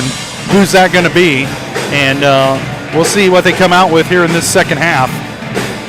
As I don't know if anybody heard a word we said, Daryl, because this pep band is rocking out up here. I got to tell you, they're doing a really good job. Yeah, they're very good. As a fan of rock music, I'm not having a lot of complaints other than having to yell over them. As a fan of that 90s, early 2000s kind of emo stuff. Oh, yeah. A little punk rock action. Oh, there's a little Panic at the Disco. Oh, yeah. The Killers. Yeah, they're bringing it. They also played Brightside, too. Yeah, they did. Yeah. Gotta love it. Well, That's so finally. So quiet in here now. Finally, second half. Well, this place finally quieted down so we can play some basketball. Yeah. Just for knowledge, Josh, Galena game was done at 8:30. Not this one, bud. Nope. It's 8:30 right now. We're starting the third quarter. Summer gets rid of it. Steele with it now, top of the key, guarded by Bourne. We're underway here in the second half. Trojans trailing by a bucket. As they get it down low to Porter, goes to work against Scott Moore, steps through a double team, and they're going to whistle him for a travel. I thought they were going to get Ransom Bourne for a reach-in on the double team. I think Ransom Bourne thought the same thing you did. I think everybody did. It's seventh turnover of the night unofficially for Anderson County. Bourne brings it across the timeline for the Trojans with a chance to tie or take the lead. Cullen with it. Ben, one of the guys playing with 3 fouls right now. It's Brocobb, another, 2 of them out on the floor. Cullen guarded by Wilson. His pass tipped away by Steele. And Steele stepped on the end line, or else it would have been a turnover for the Trojans. Luckily for the Trojans, the shot clock is going to reset, so they'll have a full 35 to play with. Trojans just need to be crisp with those passes. Don't let the defender get your timing as far as the pass goes. Give a ball fake, disrupt the timing a little bit. Scott Moore with it down low, draws a triple team. His shot blocked by Porter. Just a lot of height in there for Anderson County to just dump it down to Scott and stand there and watch him. Porter with it. Sammons picks him up. He's going to drive baseline. The faintest amount of contact draws a foul on Siler Sammons. That's his first. Maybe they sensed he didn't have one yet. You know when they say I want a clean game at the start of football games and stuff? Yeah. They want a clean game here, Josh. Yeah, well, as a fan of the game, you'd like a consistently called game as well. That one high off the backboard by Porter. Trojans get it back. And I think the pressure from behind kind of affected his shot there. He's a much better shooter than that particular shot might indicate. Bourne drives in, kicks to Cullen, out to a wide open Siler Sammons. Going to take 3 off the mark. Now a foul against Brocobb, battling with Dykes for the rebound. And if you're Blake, he has the rebound there. Just drop back and play some defense, especially when you're playing with 3 fouls.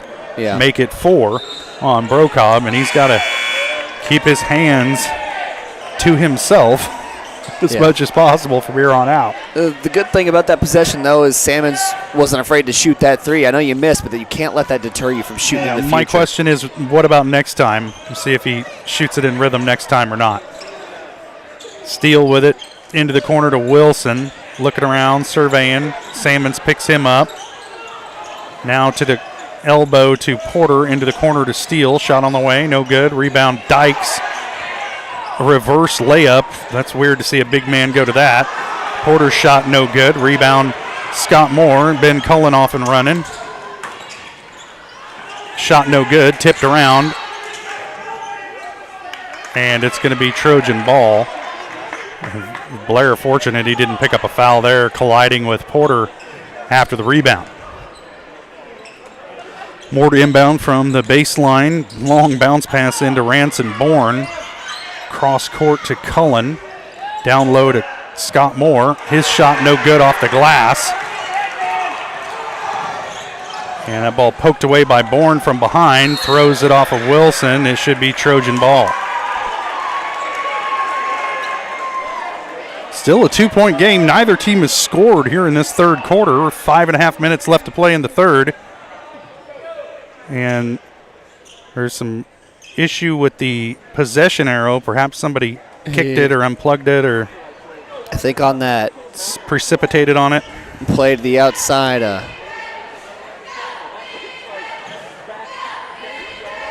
Well, I believe at least that Bourne accidentally collided with the power cord underneath. It's just kind of dangling out there.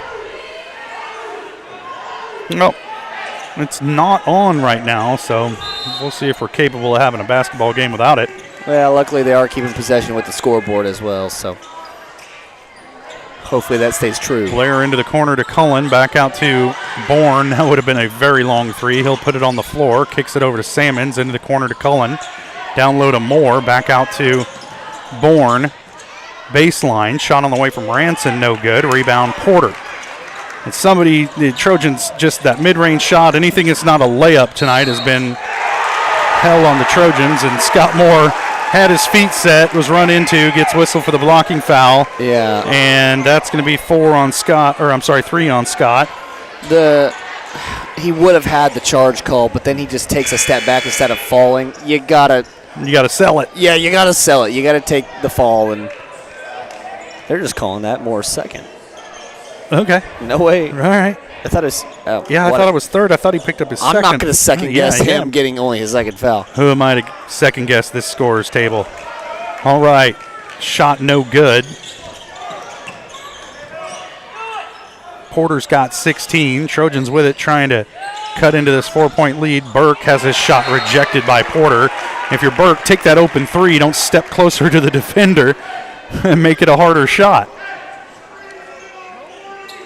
But Burke has not had the range tonight from outside. Bourne will take it off the mark. Tipped around by Burke. And Steele comes down with the rebound, and just nobody for the Trojans can make a shot since about the second quarter of this one. So it makes it real hard to get back into a ball game or give a team a hard time when you cannot make a shot. There's another turnover. Now see if the Trojans can turn this into points. Ranson Bourne dribbling it down the floor, gets it down low to Ben Cullen off the glass. There's should be basket interference, and the bucket counts for Cullen. It went in anyway. Yeah. And that's the first basket of the night for Ben Cullen. The Trojans cut the lead to 2 once again. I mean, this has just been a sparse third quarter offensively for both teams, but the Trojans just cannot make any hay here against this Anderson County defense. Summer with it, into the corner to Steele. He's open for three. He'll take it in and out and back in. Wow. And that's why you got to make shots if you're the Trojans, because eventually the opponent's going to warm up. Has a friendly home court roll as well. Boy, that thing howdy. Touched every part of the backboard and rim. Burke going to take a three from the corner and drills it. There we go. Waiting for that one. That's a good answer. 5 points for Harrison Burke. Trojans back down by 2. Wilson with it. Back to Steele, top of the key, working against Ranson Bourne. Into the corner to Summer. Dribbles out of trouble. Harassed by Burke. Now Dykes with it. To Wilson, back to Dykes. Goes to work against Moore, who didn't have his feet set. Oh, they're going to whistle. That's an offensive foul? Okay. Moore never had his feet set, but hey, Trojans will take it as they will whistle this one on Dykes. I mean, if I'm a fan of either side, I'm not impressed by the performance tonight by these officials, but Cullen got his defender off his feet, drew contact and the shot, and cannot get a foul. And then finally Bourne collides with Porter.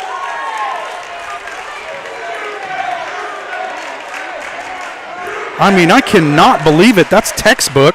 Gave him the ball fake, got him up off his feet, drew the contact, no whistle. No whistle. I mean, that's a foul in 6th grade basketball. All right. Back underway. Wilson with it, top of the key. Now Porter thought about a three. Burke guarding him. Porter's going to put it on the floor, steps through. A lot of contact there. Nothing. Gets it out to Summer. 3 on the way. No good. Rebound Scott Moore. And he's going to be fouled by Dykes. And if these officials could get control of this game, it's getting a little bit chippy for no reason. The only reason it's getting chippy, yeah, okay. It's getting chippy, and it shouldn't. And there's a way to prevent that. That's all I'm going to say.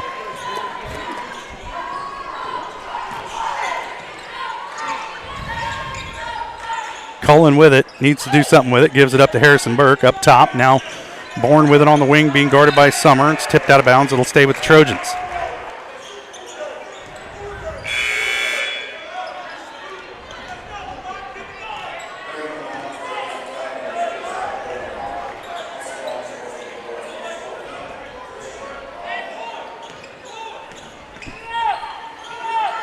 Blair with it. Back up top to Burke. Now to Ransom Bourne. Scott Moore with it. Way up top. Trojans running through their offense here. And they get beat by the shot clock.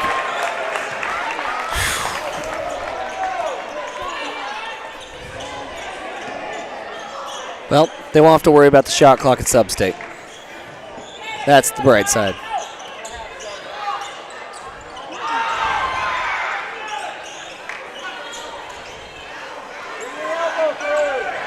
Steele with it, near side to Summer. Into the corner. It's Christian Barnett with it, gets it down low. Shot blocked by Moore. It's Dylan Hoffman tried to put it up. Trojans come away. It's still just a 2-point game. Feels like we ought to be down by 10. Have had no offensive rhythm to speak of. Burke needs to get rid of it. Gets it to Bourne. Shot on the way from the free throw line, and that's good, and we're tied. Sheesh. 28-28, as this has not been a shootout by any stretch of the imagination. Steele with it up top, guarded by Bourne. Whew. Porter dribbles into the elbow, elevates, shot on the way, no good. Rebound Scott Moore. And Trojans with it, pass ahead to Levi Blair. And Levi is going to be whistled for an offensive foul as he put the shoulder down into the chest of Christian Barnett, who was not set at all, but I think if Levi had been a little less aggressive with the shoulder check, and Blair will sit, and Siler Salmon's back into the game for Girard.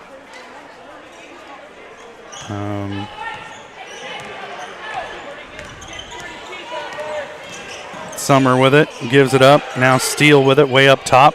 Bourne guarding him. Far side to Barnett. Another deflected loose ball into the corner to Steele, who'll drive baseline, kicks back out to Porter, elevates middle of the lane, good. He just got right to his spot. Nobody denied him. Porter's got 18 points of Anderson County's 28. Ransom Bourne with it up top.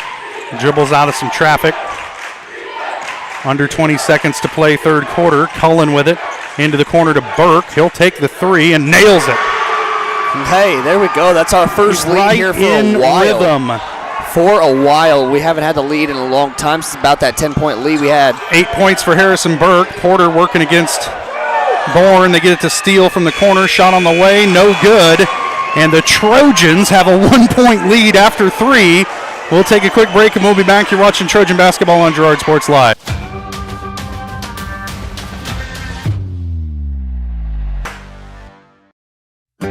A partner in your fields and in your success. That's what you get with Murphy Seed. Channel seedsman Matt Murphy knows your fields and can recommend the elite seed products designed to perform in your area, maximizing the profitability of every acre. With Murphy Seed, you'll get year-round, hands-on, customized service. To learn more, call Murphy Seed at 620-249-6419. Your partner at every stage. Matt Murphy and Murphy Seed. When it comes to your health care, you have a choice. Choose to stay local. Choose Girard Medical Center. For over 100 years, Girard Medical Center has been a part of the community, and they work every day to meet the healthcare needs of those they serve. With 6 locations in southeast Kansas and an ever-expanding list of inpatient and outpatient services, you just don't have to travel anymore to get quality cutting-edge care, including many services you won't find elsewhere. Proud to serve Girard and the surrounding area. Learn more at girardmedicalcenter.com.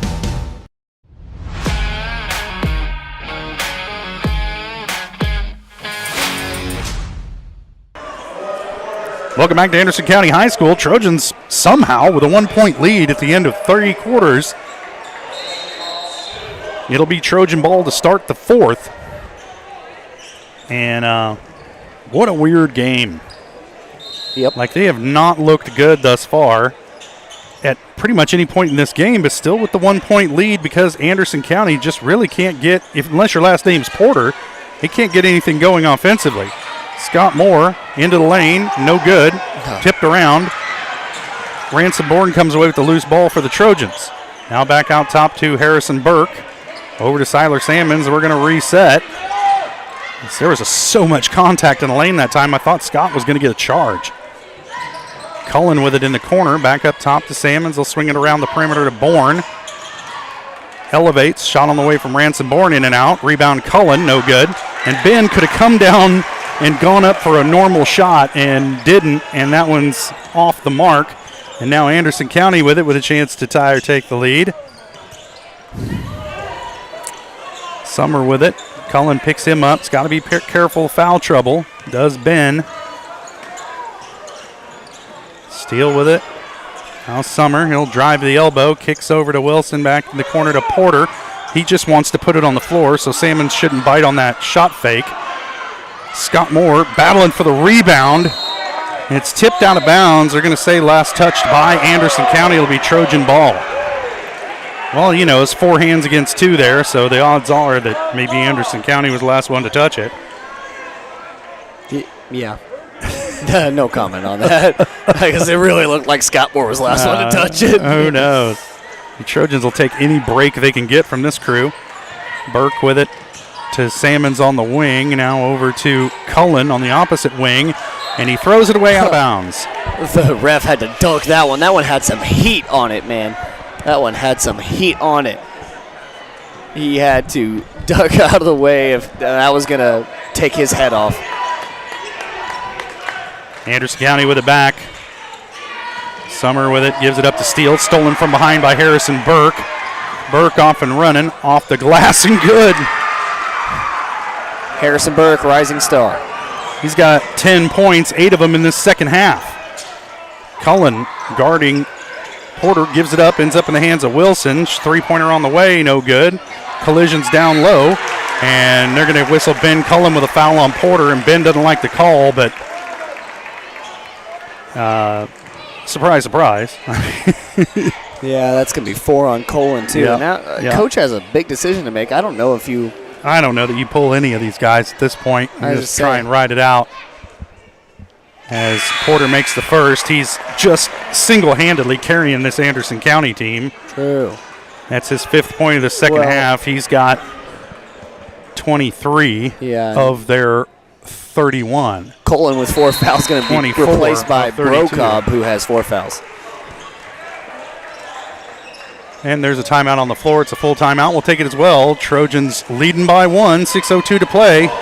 You're watching Trojan basketball on Girard Sports Live. Since 1918, GN Bank has been the heart of our community. Big enough to meet all your banking needs, but small enough to offer that personal touch you deserve. From agricultural loans to home mortgages, GN Bank has the expertise, products, and service to help you thrive. With a pledge to treat others ethically, be adaptable, focus on customers, and invest in the communities they serve, GN Bank is committed to your success. The best place to bank and borrow, GN Bank, where community banking truly comes first. Equal housing lender, member FDIC. Are you tired of waiting for your internet to load at a snail's pace? Or feeling like your connection is slower than a sloth's morning routine? Maybe your current internet feels as speedy as a sunbathing turtle. Well, say goodbye to the slow lane and welcome to Crawcan Fiber Optic Internet, where we leave the slow movers in the dust. You'll zoom through the web faster than Sharky being swarmed by his adoring fans. Crawcan Fiber Optic Internet, because life's too short to wait for slow connections.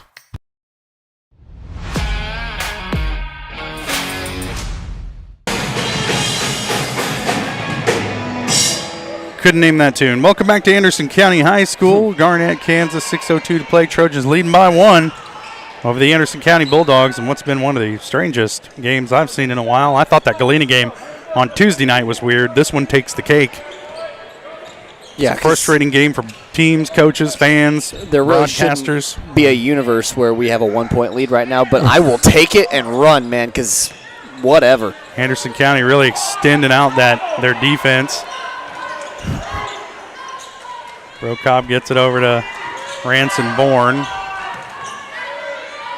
Back to Salmons, free throw line. Scott Moore throws it right into a defender's leg, and the Trojans turn it over.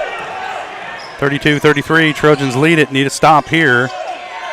As they go corner, Steele open. Now he's going to put it on the floor, trying to get it down low to Dykes, and it ends up in the hands of Porter, the last guy you want to get it if you're the Trojans. And he puts it off the glass and continues to carry the entire town of Garnett. Ransom Bourne with it. Now Blake Brocobb over to Siler Salmons.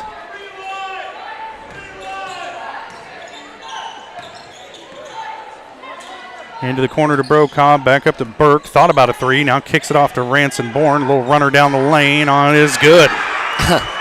Same thing goes for the Bulldogs. Why are you letting Bourne get any dribble penetration right now? 13 points for Bourne. Trojans back up by 1.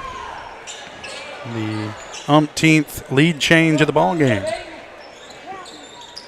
Dykes with it down low off the glass. Got great position. Can't get it to fall. Gets his rebound and his putback because no rebounding position there for the Trojans. He's got 4 points. And foul on the floor as they're going to, I think, whistle Wilson with this one on Ransom Bourne. Yep, it's his first.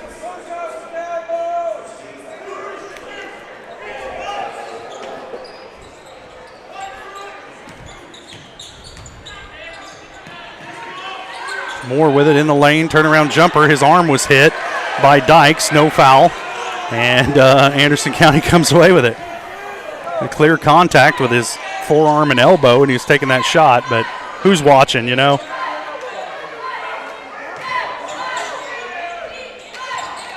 Porter with it back up top to Wilson. Now Summer with it over to Steele, open for three from the far side. Shot no good.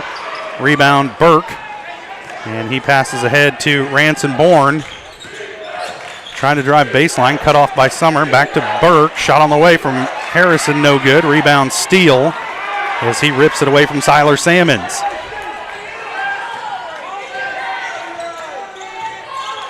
.328 to play.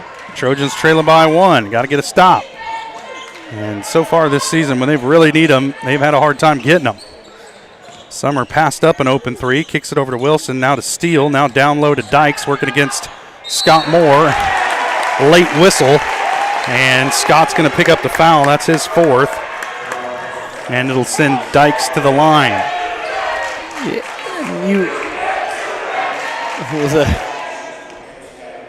They're showing that as Scott's 3rd up there on the scoreboard. Okay. I don't know, man. Why we bother keeping track of these things? Yeah. Either way, I'll take 3 instead of 4. I don't know about you. Truth. Scott's got to know you can't go for the block like that there. I mean, well, Dykes said he he was too deep. He had too deep a position when he got that pass. Yeah. And whether it's battling for position on the blocks offensively or defensively, the Trojans have just kind of been out-pushed tonight by this Anderson County team as Dykes hits both of them. Now the lead is 3. Full timeout will take it as well. Trojans down 3. 3:12 left to play. You're watching Trojan basketball on Girard Sports Live.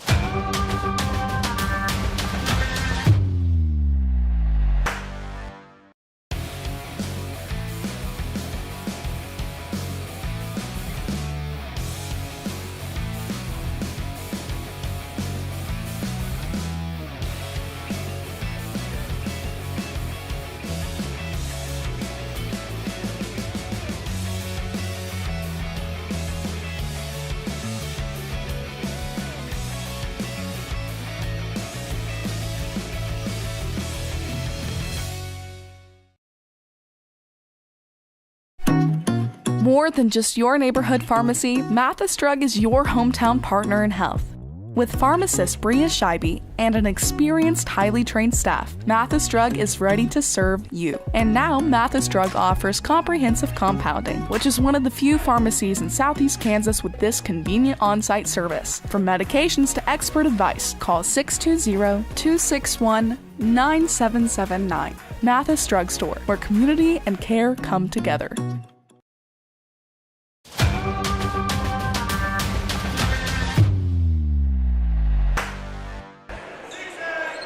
3:12 to play. Trojans trailing by 3. Got the ball coming out of the timeout. Brocobb will handle it across the timeline for the Trojans. Gets it to Bourne at the elbow. Elevates. Shot on the way is good. That was a beautiful play design there by Westcott. He drew that one up coming out. Didn't have Bourne taking the ball up. Had him instead extend to the elbow for offensive play. Turns around, knocks down the jumper. And we got a little bit of life in us.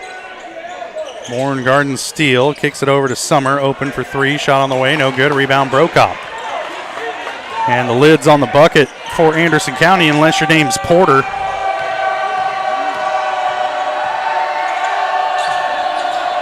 Bourne back out to Salmons. Three-pointer on the way. Off the mark. Out of bounds. And it was clearly touched by Anderson County, but it'll be Bulldog ball.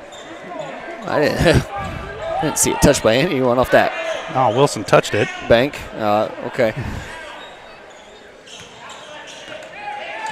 Either way, it was good to see Salmon shoot again. Yeah. Didn't lose that confidence off that first one. Blake Brocobb hasn't really attempted any shots since the first quarter. There's a foul against Trojans. Let's see who they get this one on. If it's on Cullen, that's it. Well, they whistled it on Ranson Bourne. That's just his second. There's only one guy in Anderson County with more than one foul right now.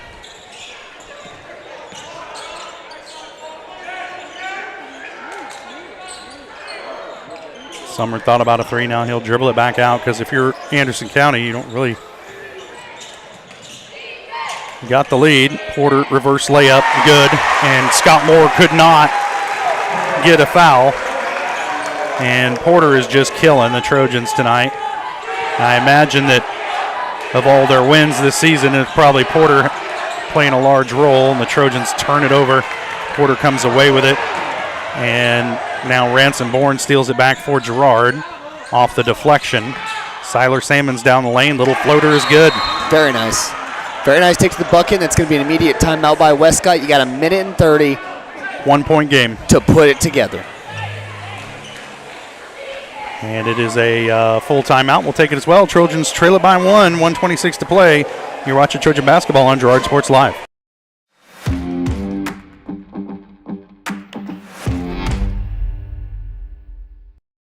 You've enjoyed life. Over the years, your community has become your passion, something you hope future generations get to experience, just as you have. That's why the Girard Area Community Foundation has worked hard to help fulfill charitable goals and inspire generosity, meeting the needs of the communities they serve. Creating a legacy fund with GACF ensures what you leave behind is an effective and lasting improvement in the community you love so dearly. Make plans to visit GirardAreaFoundation.com, preserving traditions for those who follow.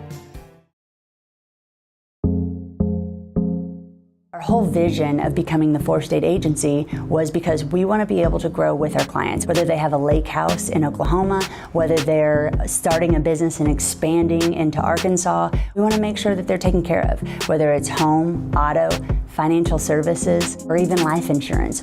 We want to walk through the stages of life with our clients. That's the biggest part. That's what makes us different.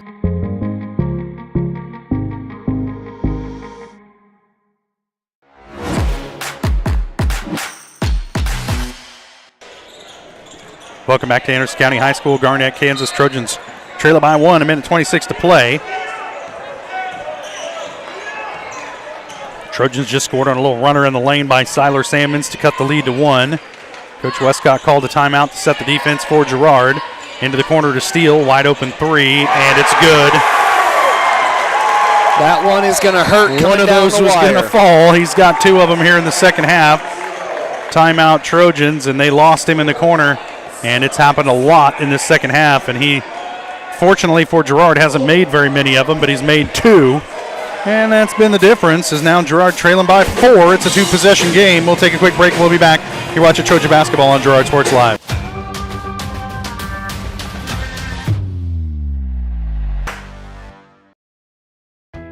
Hydrix, your dependable independent. Depend on us for service, for selection, for price. Get huge Samsung savings. Leave notes, sync calendars, and display your photos on the new Samsung Family Hub refrigerator. Plus, get free same-day delivery. Why shop for appliances where the motto is do it yourself when you can depend on the know-how of people who live appliances every day? The only thing better than our price is our service.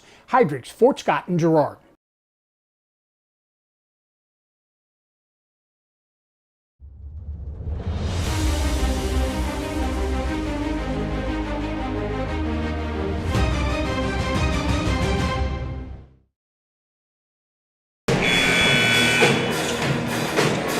.108 to play. Trojans trail it by 4. It's now a 2-possession game after they surrendered an open three-pointer in the corner to Aiden Steele. He's got 8 points, 6 of them here in the second half, all of them from beyond the arc. And the Trojans are going to need to score quick here. And Harrison Burke, the only person to really make an outside shot for the Trojans here in the second half, handles it up the floor. You can't take a lot of time with this possession if you're Girard. You're going to have 2 possessions. This one can't take all day. Burke for 3, no good. Rebound Dykes, that's probably your game. Not to take the suspense away from it, but Trojans are in a position here where they're going to have to foul to stop the clock. And now they're not going to call a foul as Ransom Borden tries to mug Summer on the outside. Porter with it into the lane. He gets hit. No foul. Dykes shot no good. Rebound Blake Brocobb. And the Trojans got to get down the floor quickly to Burke. Now Brocobb. Somebody's got to take a shot, guys. Back to Brocobb. Back to Burke in the corner. Harrison takes a shot, and it's good for 3. Oh, my gosh. That kid is on fire from the corner. And finally his time comes. He gets right back open there. Brocobb delivers a nice pass. Transition 3. But we're down to 12.2 seconds. 12.2 seconds. That shot needed to come 10 seconds sooner. And I won't disagree with you. But you still have a chance here to foul, send him to the free throw line, and at least get yourself another shot. Yeah, I'm looking at this sheet, and Anderson County has missed, as a team, 2 free throws all night. Yeah, don't foul Porter. 3 free throws all night. Don't foul Porter. Or Hoffman, or Dykes. I mean, the list is getting pretty short on the guys that you can foul who aren't good free throw shooters. And again, the Trojans have not had a good night shooting free throws. They've left 4 points on the board. They are 1 of 5, but they've only shot 5 free throws all night. Yeah. As a team. Yeah. And Porter has more than that individually. Yeah, that kind of more than that individually in the second quarter. And that kind of lets you know how this game's being officiated as well. Not to keep coming back to that, but yeah, with all that being said, you still got a freaking chance here. Yeah, you do. 1 point game, 12.2. And if the Trojans, I mean, you got to apply some pressure here. You got to try and turn these guys over. Yeah, number 13 better not get the freaking ball. I'm just saying it, Josh. Lay it out there, Daryl.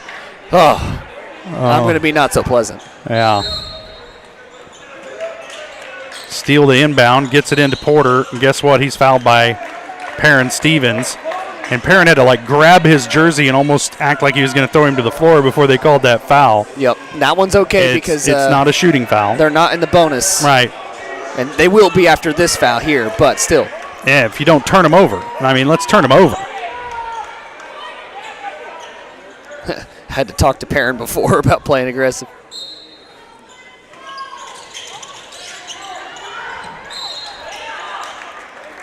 Last guy, Coach Westcott wanted to get the ball, and he does because he's got a foot and something height advantage on Perrin Stevens. All he's got to do is stand there and put his hand up, and he's going to get the pass. Perrin some credit. I mean, he was basically hugging the dude on that inbound, and he still caught it. And honestly, I don't know that I wouldn't have had Ben Cullen out there trying to deny him the ball. I mean, even if it costs him his 5th foul at this point, who cares? Right. But at least you can deny him the inbound because you got the size.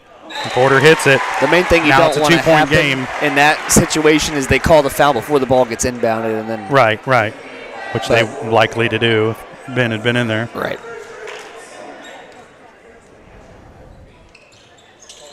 In and out. Trojans get the rebound under 10 seconds. Here comes Blake Brokoff down the floor. Going to have to get a shot here, guys. Up top, Siler Salmon steps. Not a good shot from the top of the key, and that's going to do it. Anderson County escapes with a 2-point win, and the person who needed to be shooting that ball brought it up the floor and passed it off, and Perrin Stevens never got a chance to touch it. That time down, the Trojans fall by 2, 44-42 to Anderson County in one of the ugliest games I can remember. And the "I believe that we will win" chant doesn't really work once the game's over. Yeah, whatever. It would be "I believe that we have won." I don't want to get into the grammar of it all. You're a newspaper guy. Yeah. But the Trojans fall tonight, 44-42 in a heartbreaker to Anderson County, and it's just haven't gotten the stops when they needed them or the shots to fall when they've needed them, and it's been that story all season long for the Trojans. They fall to 4-11. Anderson County improves to 10-4. And who knows, maybe we'll see these guys again in sub-state because every team in eastern Kansas seems to be in our sub-state. And so maybe the Trojans will get a chance, but they'll be right back up here again because we're going to be on the road for that first round of sub-state. So we'll see. We might see these guys again. We might not. Trojans certainly had their chances tonight. Couldn't quite get it done. We'll take a break. We'll come back with the Eastside Cafe postgame show. You're watching Trojan basketball on Girard Sports Live.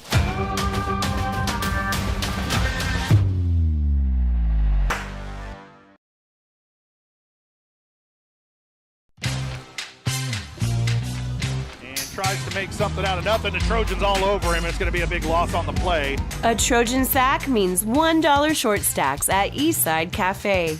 Kick off your day with a hearty breakfast or take that midday break at Eastside Cafe. And this fall, when the Trojans get a sack, you get $1 short stacks the next day. Eastside Cafe, a favorite of the Four States winner. Go Trojans from Eastside Cafe. Hello, Four States. This is Jay Hatfield with the Jay Hatfield Auto Group. We've been serving the Four States area for over 29 years, and we now have 6 locations which offer Chevrolet, GMC, Ford, and Chrysler Dodge Jeep Ram. Each of our locations is operated by a Jay Hatfield family member or managing partner. At Jay Hatfield, we're here to earn your business and trust. We have approximately 300 pre-owned and 300 new vehicles in stock or on their way, and we're making deals. Come see us at Jay Hatfield location today and let us make you part of the Jay Hatfield family. The first one here is a 2017 Ford Focus with only 21,000 miles. That one's not for sale though. I'm going to probably keep that one. Hi, my name's Eddie. 2016 Chevy Malibu with only 13,000 miles, but I might hang on to that one too. So let me show you the next one. Ford F-150, but that one's going to stay with me too. So let's go down to the next one here. Hi, I'm Eddie. 2017 F-150, so we have 3 of them. I could probably let that one go.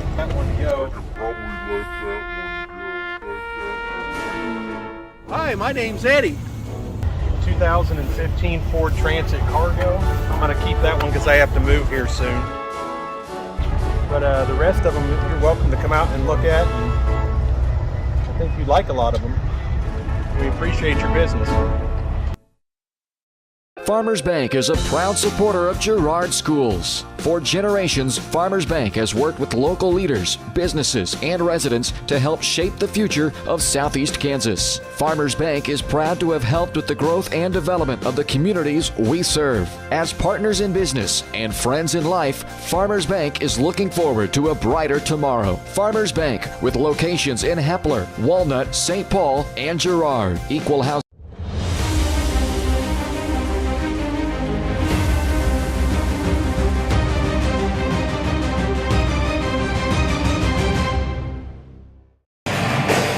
Welcome back to Anderson County High School, land of the bass drum, here in Garnett, Kansas. This is the Eastside Cafe postgame show brought to you by Eastside Cafe. Experience the best breakfast in town 6 days a week at 120 South Ozark Street in Girard, proud supporters of Trojan Athletics. Trojans come up short tonight, 44-42 to the Anderson County Bulldogs in a game where they had their chances and had the ball with 10 seconds left coming down the floor and just couldn't get it into the hands of anybody who wanted to shoot it. Siler Salmons finally hoisted up the final shot at the buzzer and couldn't get it to fall, and the Trojans fall by 2. And just a kind of a gut punch of a game if you're Girard, because it was right there for you all night long. And I felt like Trojans didn't play a very great game, but they were right in it the entire time. And at times I look up, we're up by 1 or up by 2, and I don't understand how that's happening. Point. Yeah. And just couldn't get it done down the stretch. And right now we're joined by head coach Rod Westcott of the Girard Trojans. And, Coach, I just kind of described this ending as almost of a gut punch of a game, but, man, you guys were right there, had your shots all along to win this one, and just couldn't get one to fall at the end to get out of here with the win. And sorry about having to yell over the pep band. Yeah, they got the band. You got you sitting right here with the pep club. That's nice. But no, kids are playing hard. You know, everybody looks at the last shot, and we got to look. I wasn't. They were right up in us. Yep. But, you know, you go back, how many free throws we missed throughout the game. A couple offensive boards here and there. Bad turnover or two where they get run out. Any of those things change, and we may have a different outcome. Yep. So we got to look at those little things, and, you know, we got to continue to get better at them. Mm-hmm. I'm proud of our guys right now. We're not hanging. I mean, they're pretty down right now, obviously. We know we had a shot. Mm-hmm. But we're continuing to work hard. Mm-hmm. I'm going to give them credit for that. You know, we're limited at times and things that we do, but the kids are continuing to try to get better, and you know, they're still working hard, and they're listening and trying to do things we're asking of them. So I'm not going to complain about that at all. Yeah, and, you know, Anderson County is just kind of one of those weird schools. I talked to Coach Herlocker about it. Seems like they always got a 6-foot-tall girl. They're never vertically challenged on the boys' side of the ball. And the Noah Porter, just really kind of played a fantastic game against you guys tonight. He's a good one. He's averaging over 20 a game right now. Yeah. And we knew he's a handful. You know, we've got to recognize that because he's very right-handed, and we did not do a very good job of staying on his right side and making him go left. But he was able to get to the rim on us way too much. And from 15 in, he's really good. Yeah. He can also shoot it. He didn't shoot it as well tonight from outside as what he has. But he's still a handful. And, you know, we're still learning how to attack a good player like that on the defensive end. And we're getting a little better at it. But, you know, we have some lapses where we lose it. So yeah. Well, one of your young guys at Harrison Burke just kind of seemed to come into himself, seemed to be confident in his shot in the second half. Harrison really can score the ball. He can. Yeah. He's continuing to work hard and getting a little more physical on the defensive end. And if he'll continue to do that, you know, he's going to continue to get more and more time. But, yeah, he's got a nice soft touch and does some good things. And that's not by accident. He's been working hard to get that, and, you know, it's important to him. So hopefully that'll continue, and we can get some other guys going here and make a little run here down the stretch. Well, Coach, this one was right there, and you know, guys had some shots at it, and it looked like some times where maybe they were going to start to make a run, and you guys fought their way back into it. Yeah. And a lot of things to take away from this one. You got Columbus coming up, starting next week, and then on the road at Riverton, I believe. Is that the next one? I think so. Columbus, Riverton. But you know, winding down towards that Mammoth Sub-State we're going to have this year, so. I know it's an hour and a half trip back home, so we appreciate you coming up here and talking to us in the rock concert mezzanine. You bet. Thanks for coming up, guys. All right. That's head coach Rod Westcott, the Girard Trojans. They come up short tonight by a bucket, 44-42. The Anderson County Bulldogs had a chance at it at the end, couldn't get it to fall, and Trojans will fall to 4-12 on the season. Anderson County improves to 10-4. 4-11 on the season. Anderson County improves to 10-4. Back in action Tuesday night on the road at Columbus, and then I think at Galena Friday night. So Road Warriors next week will be these Trojans. Yeah, and we will not be covering that one. It will be a simulcast from Columbus Sports Live. Carson Cobb and Huck over there will be on the call, and because I will be in Topeka trying to lobby some senators, Josh. Lobby away, Daryl. Do us proud. All right, for Daryl McLean, I'm Josh Leonard saying thanks for joining us. You've been watching Trojan Basketball on Girard Sports Live.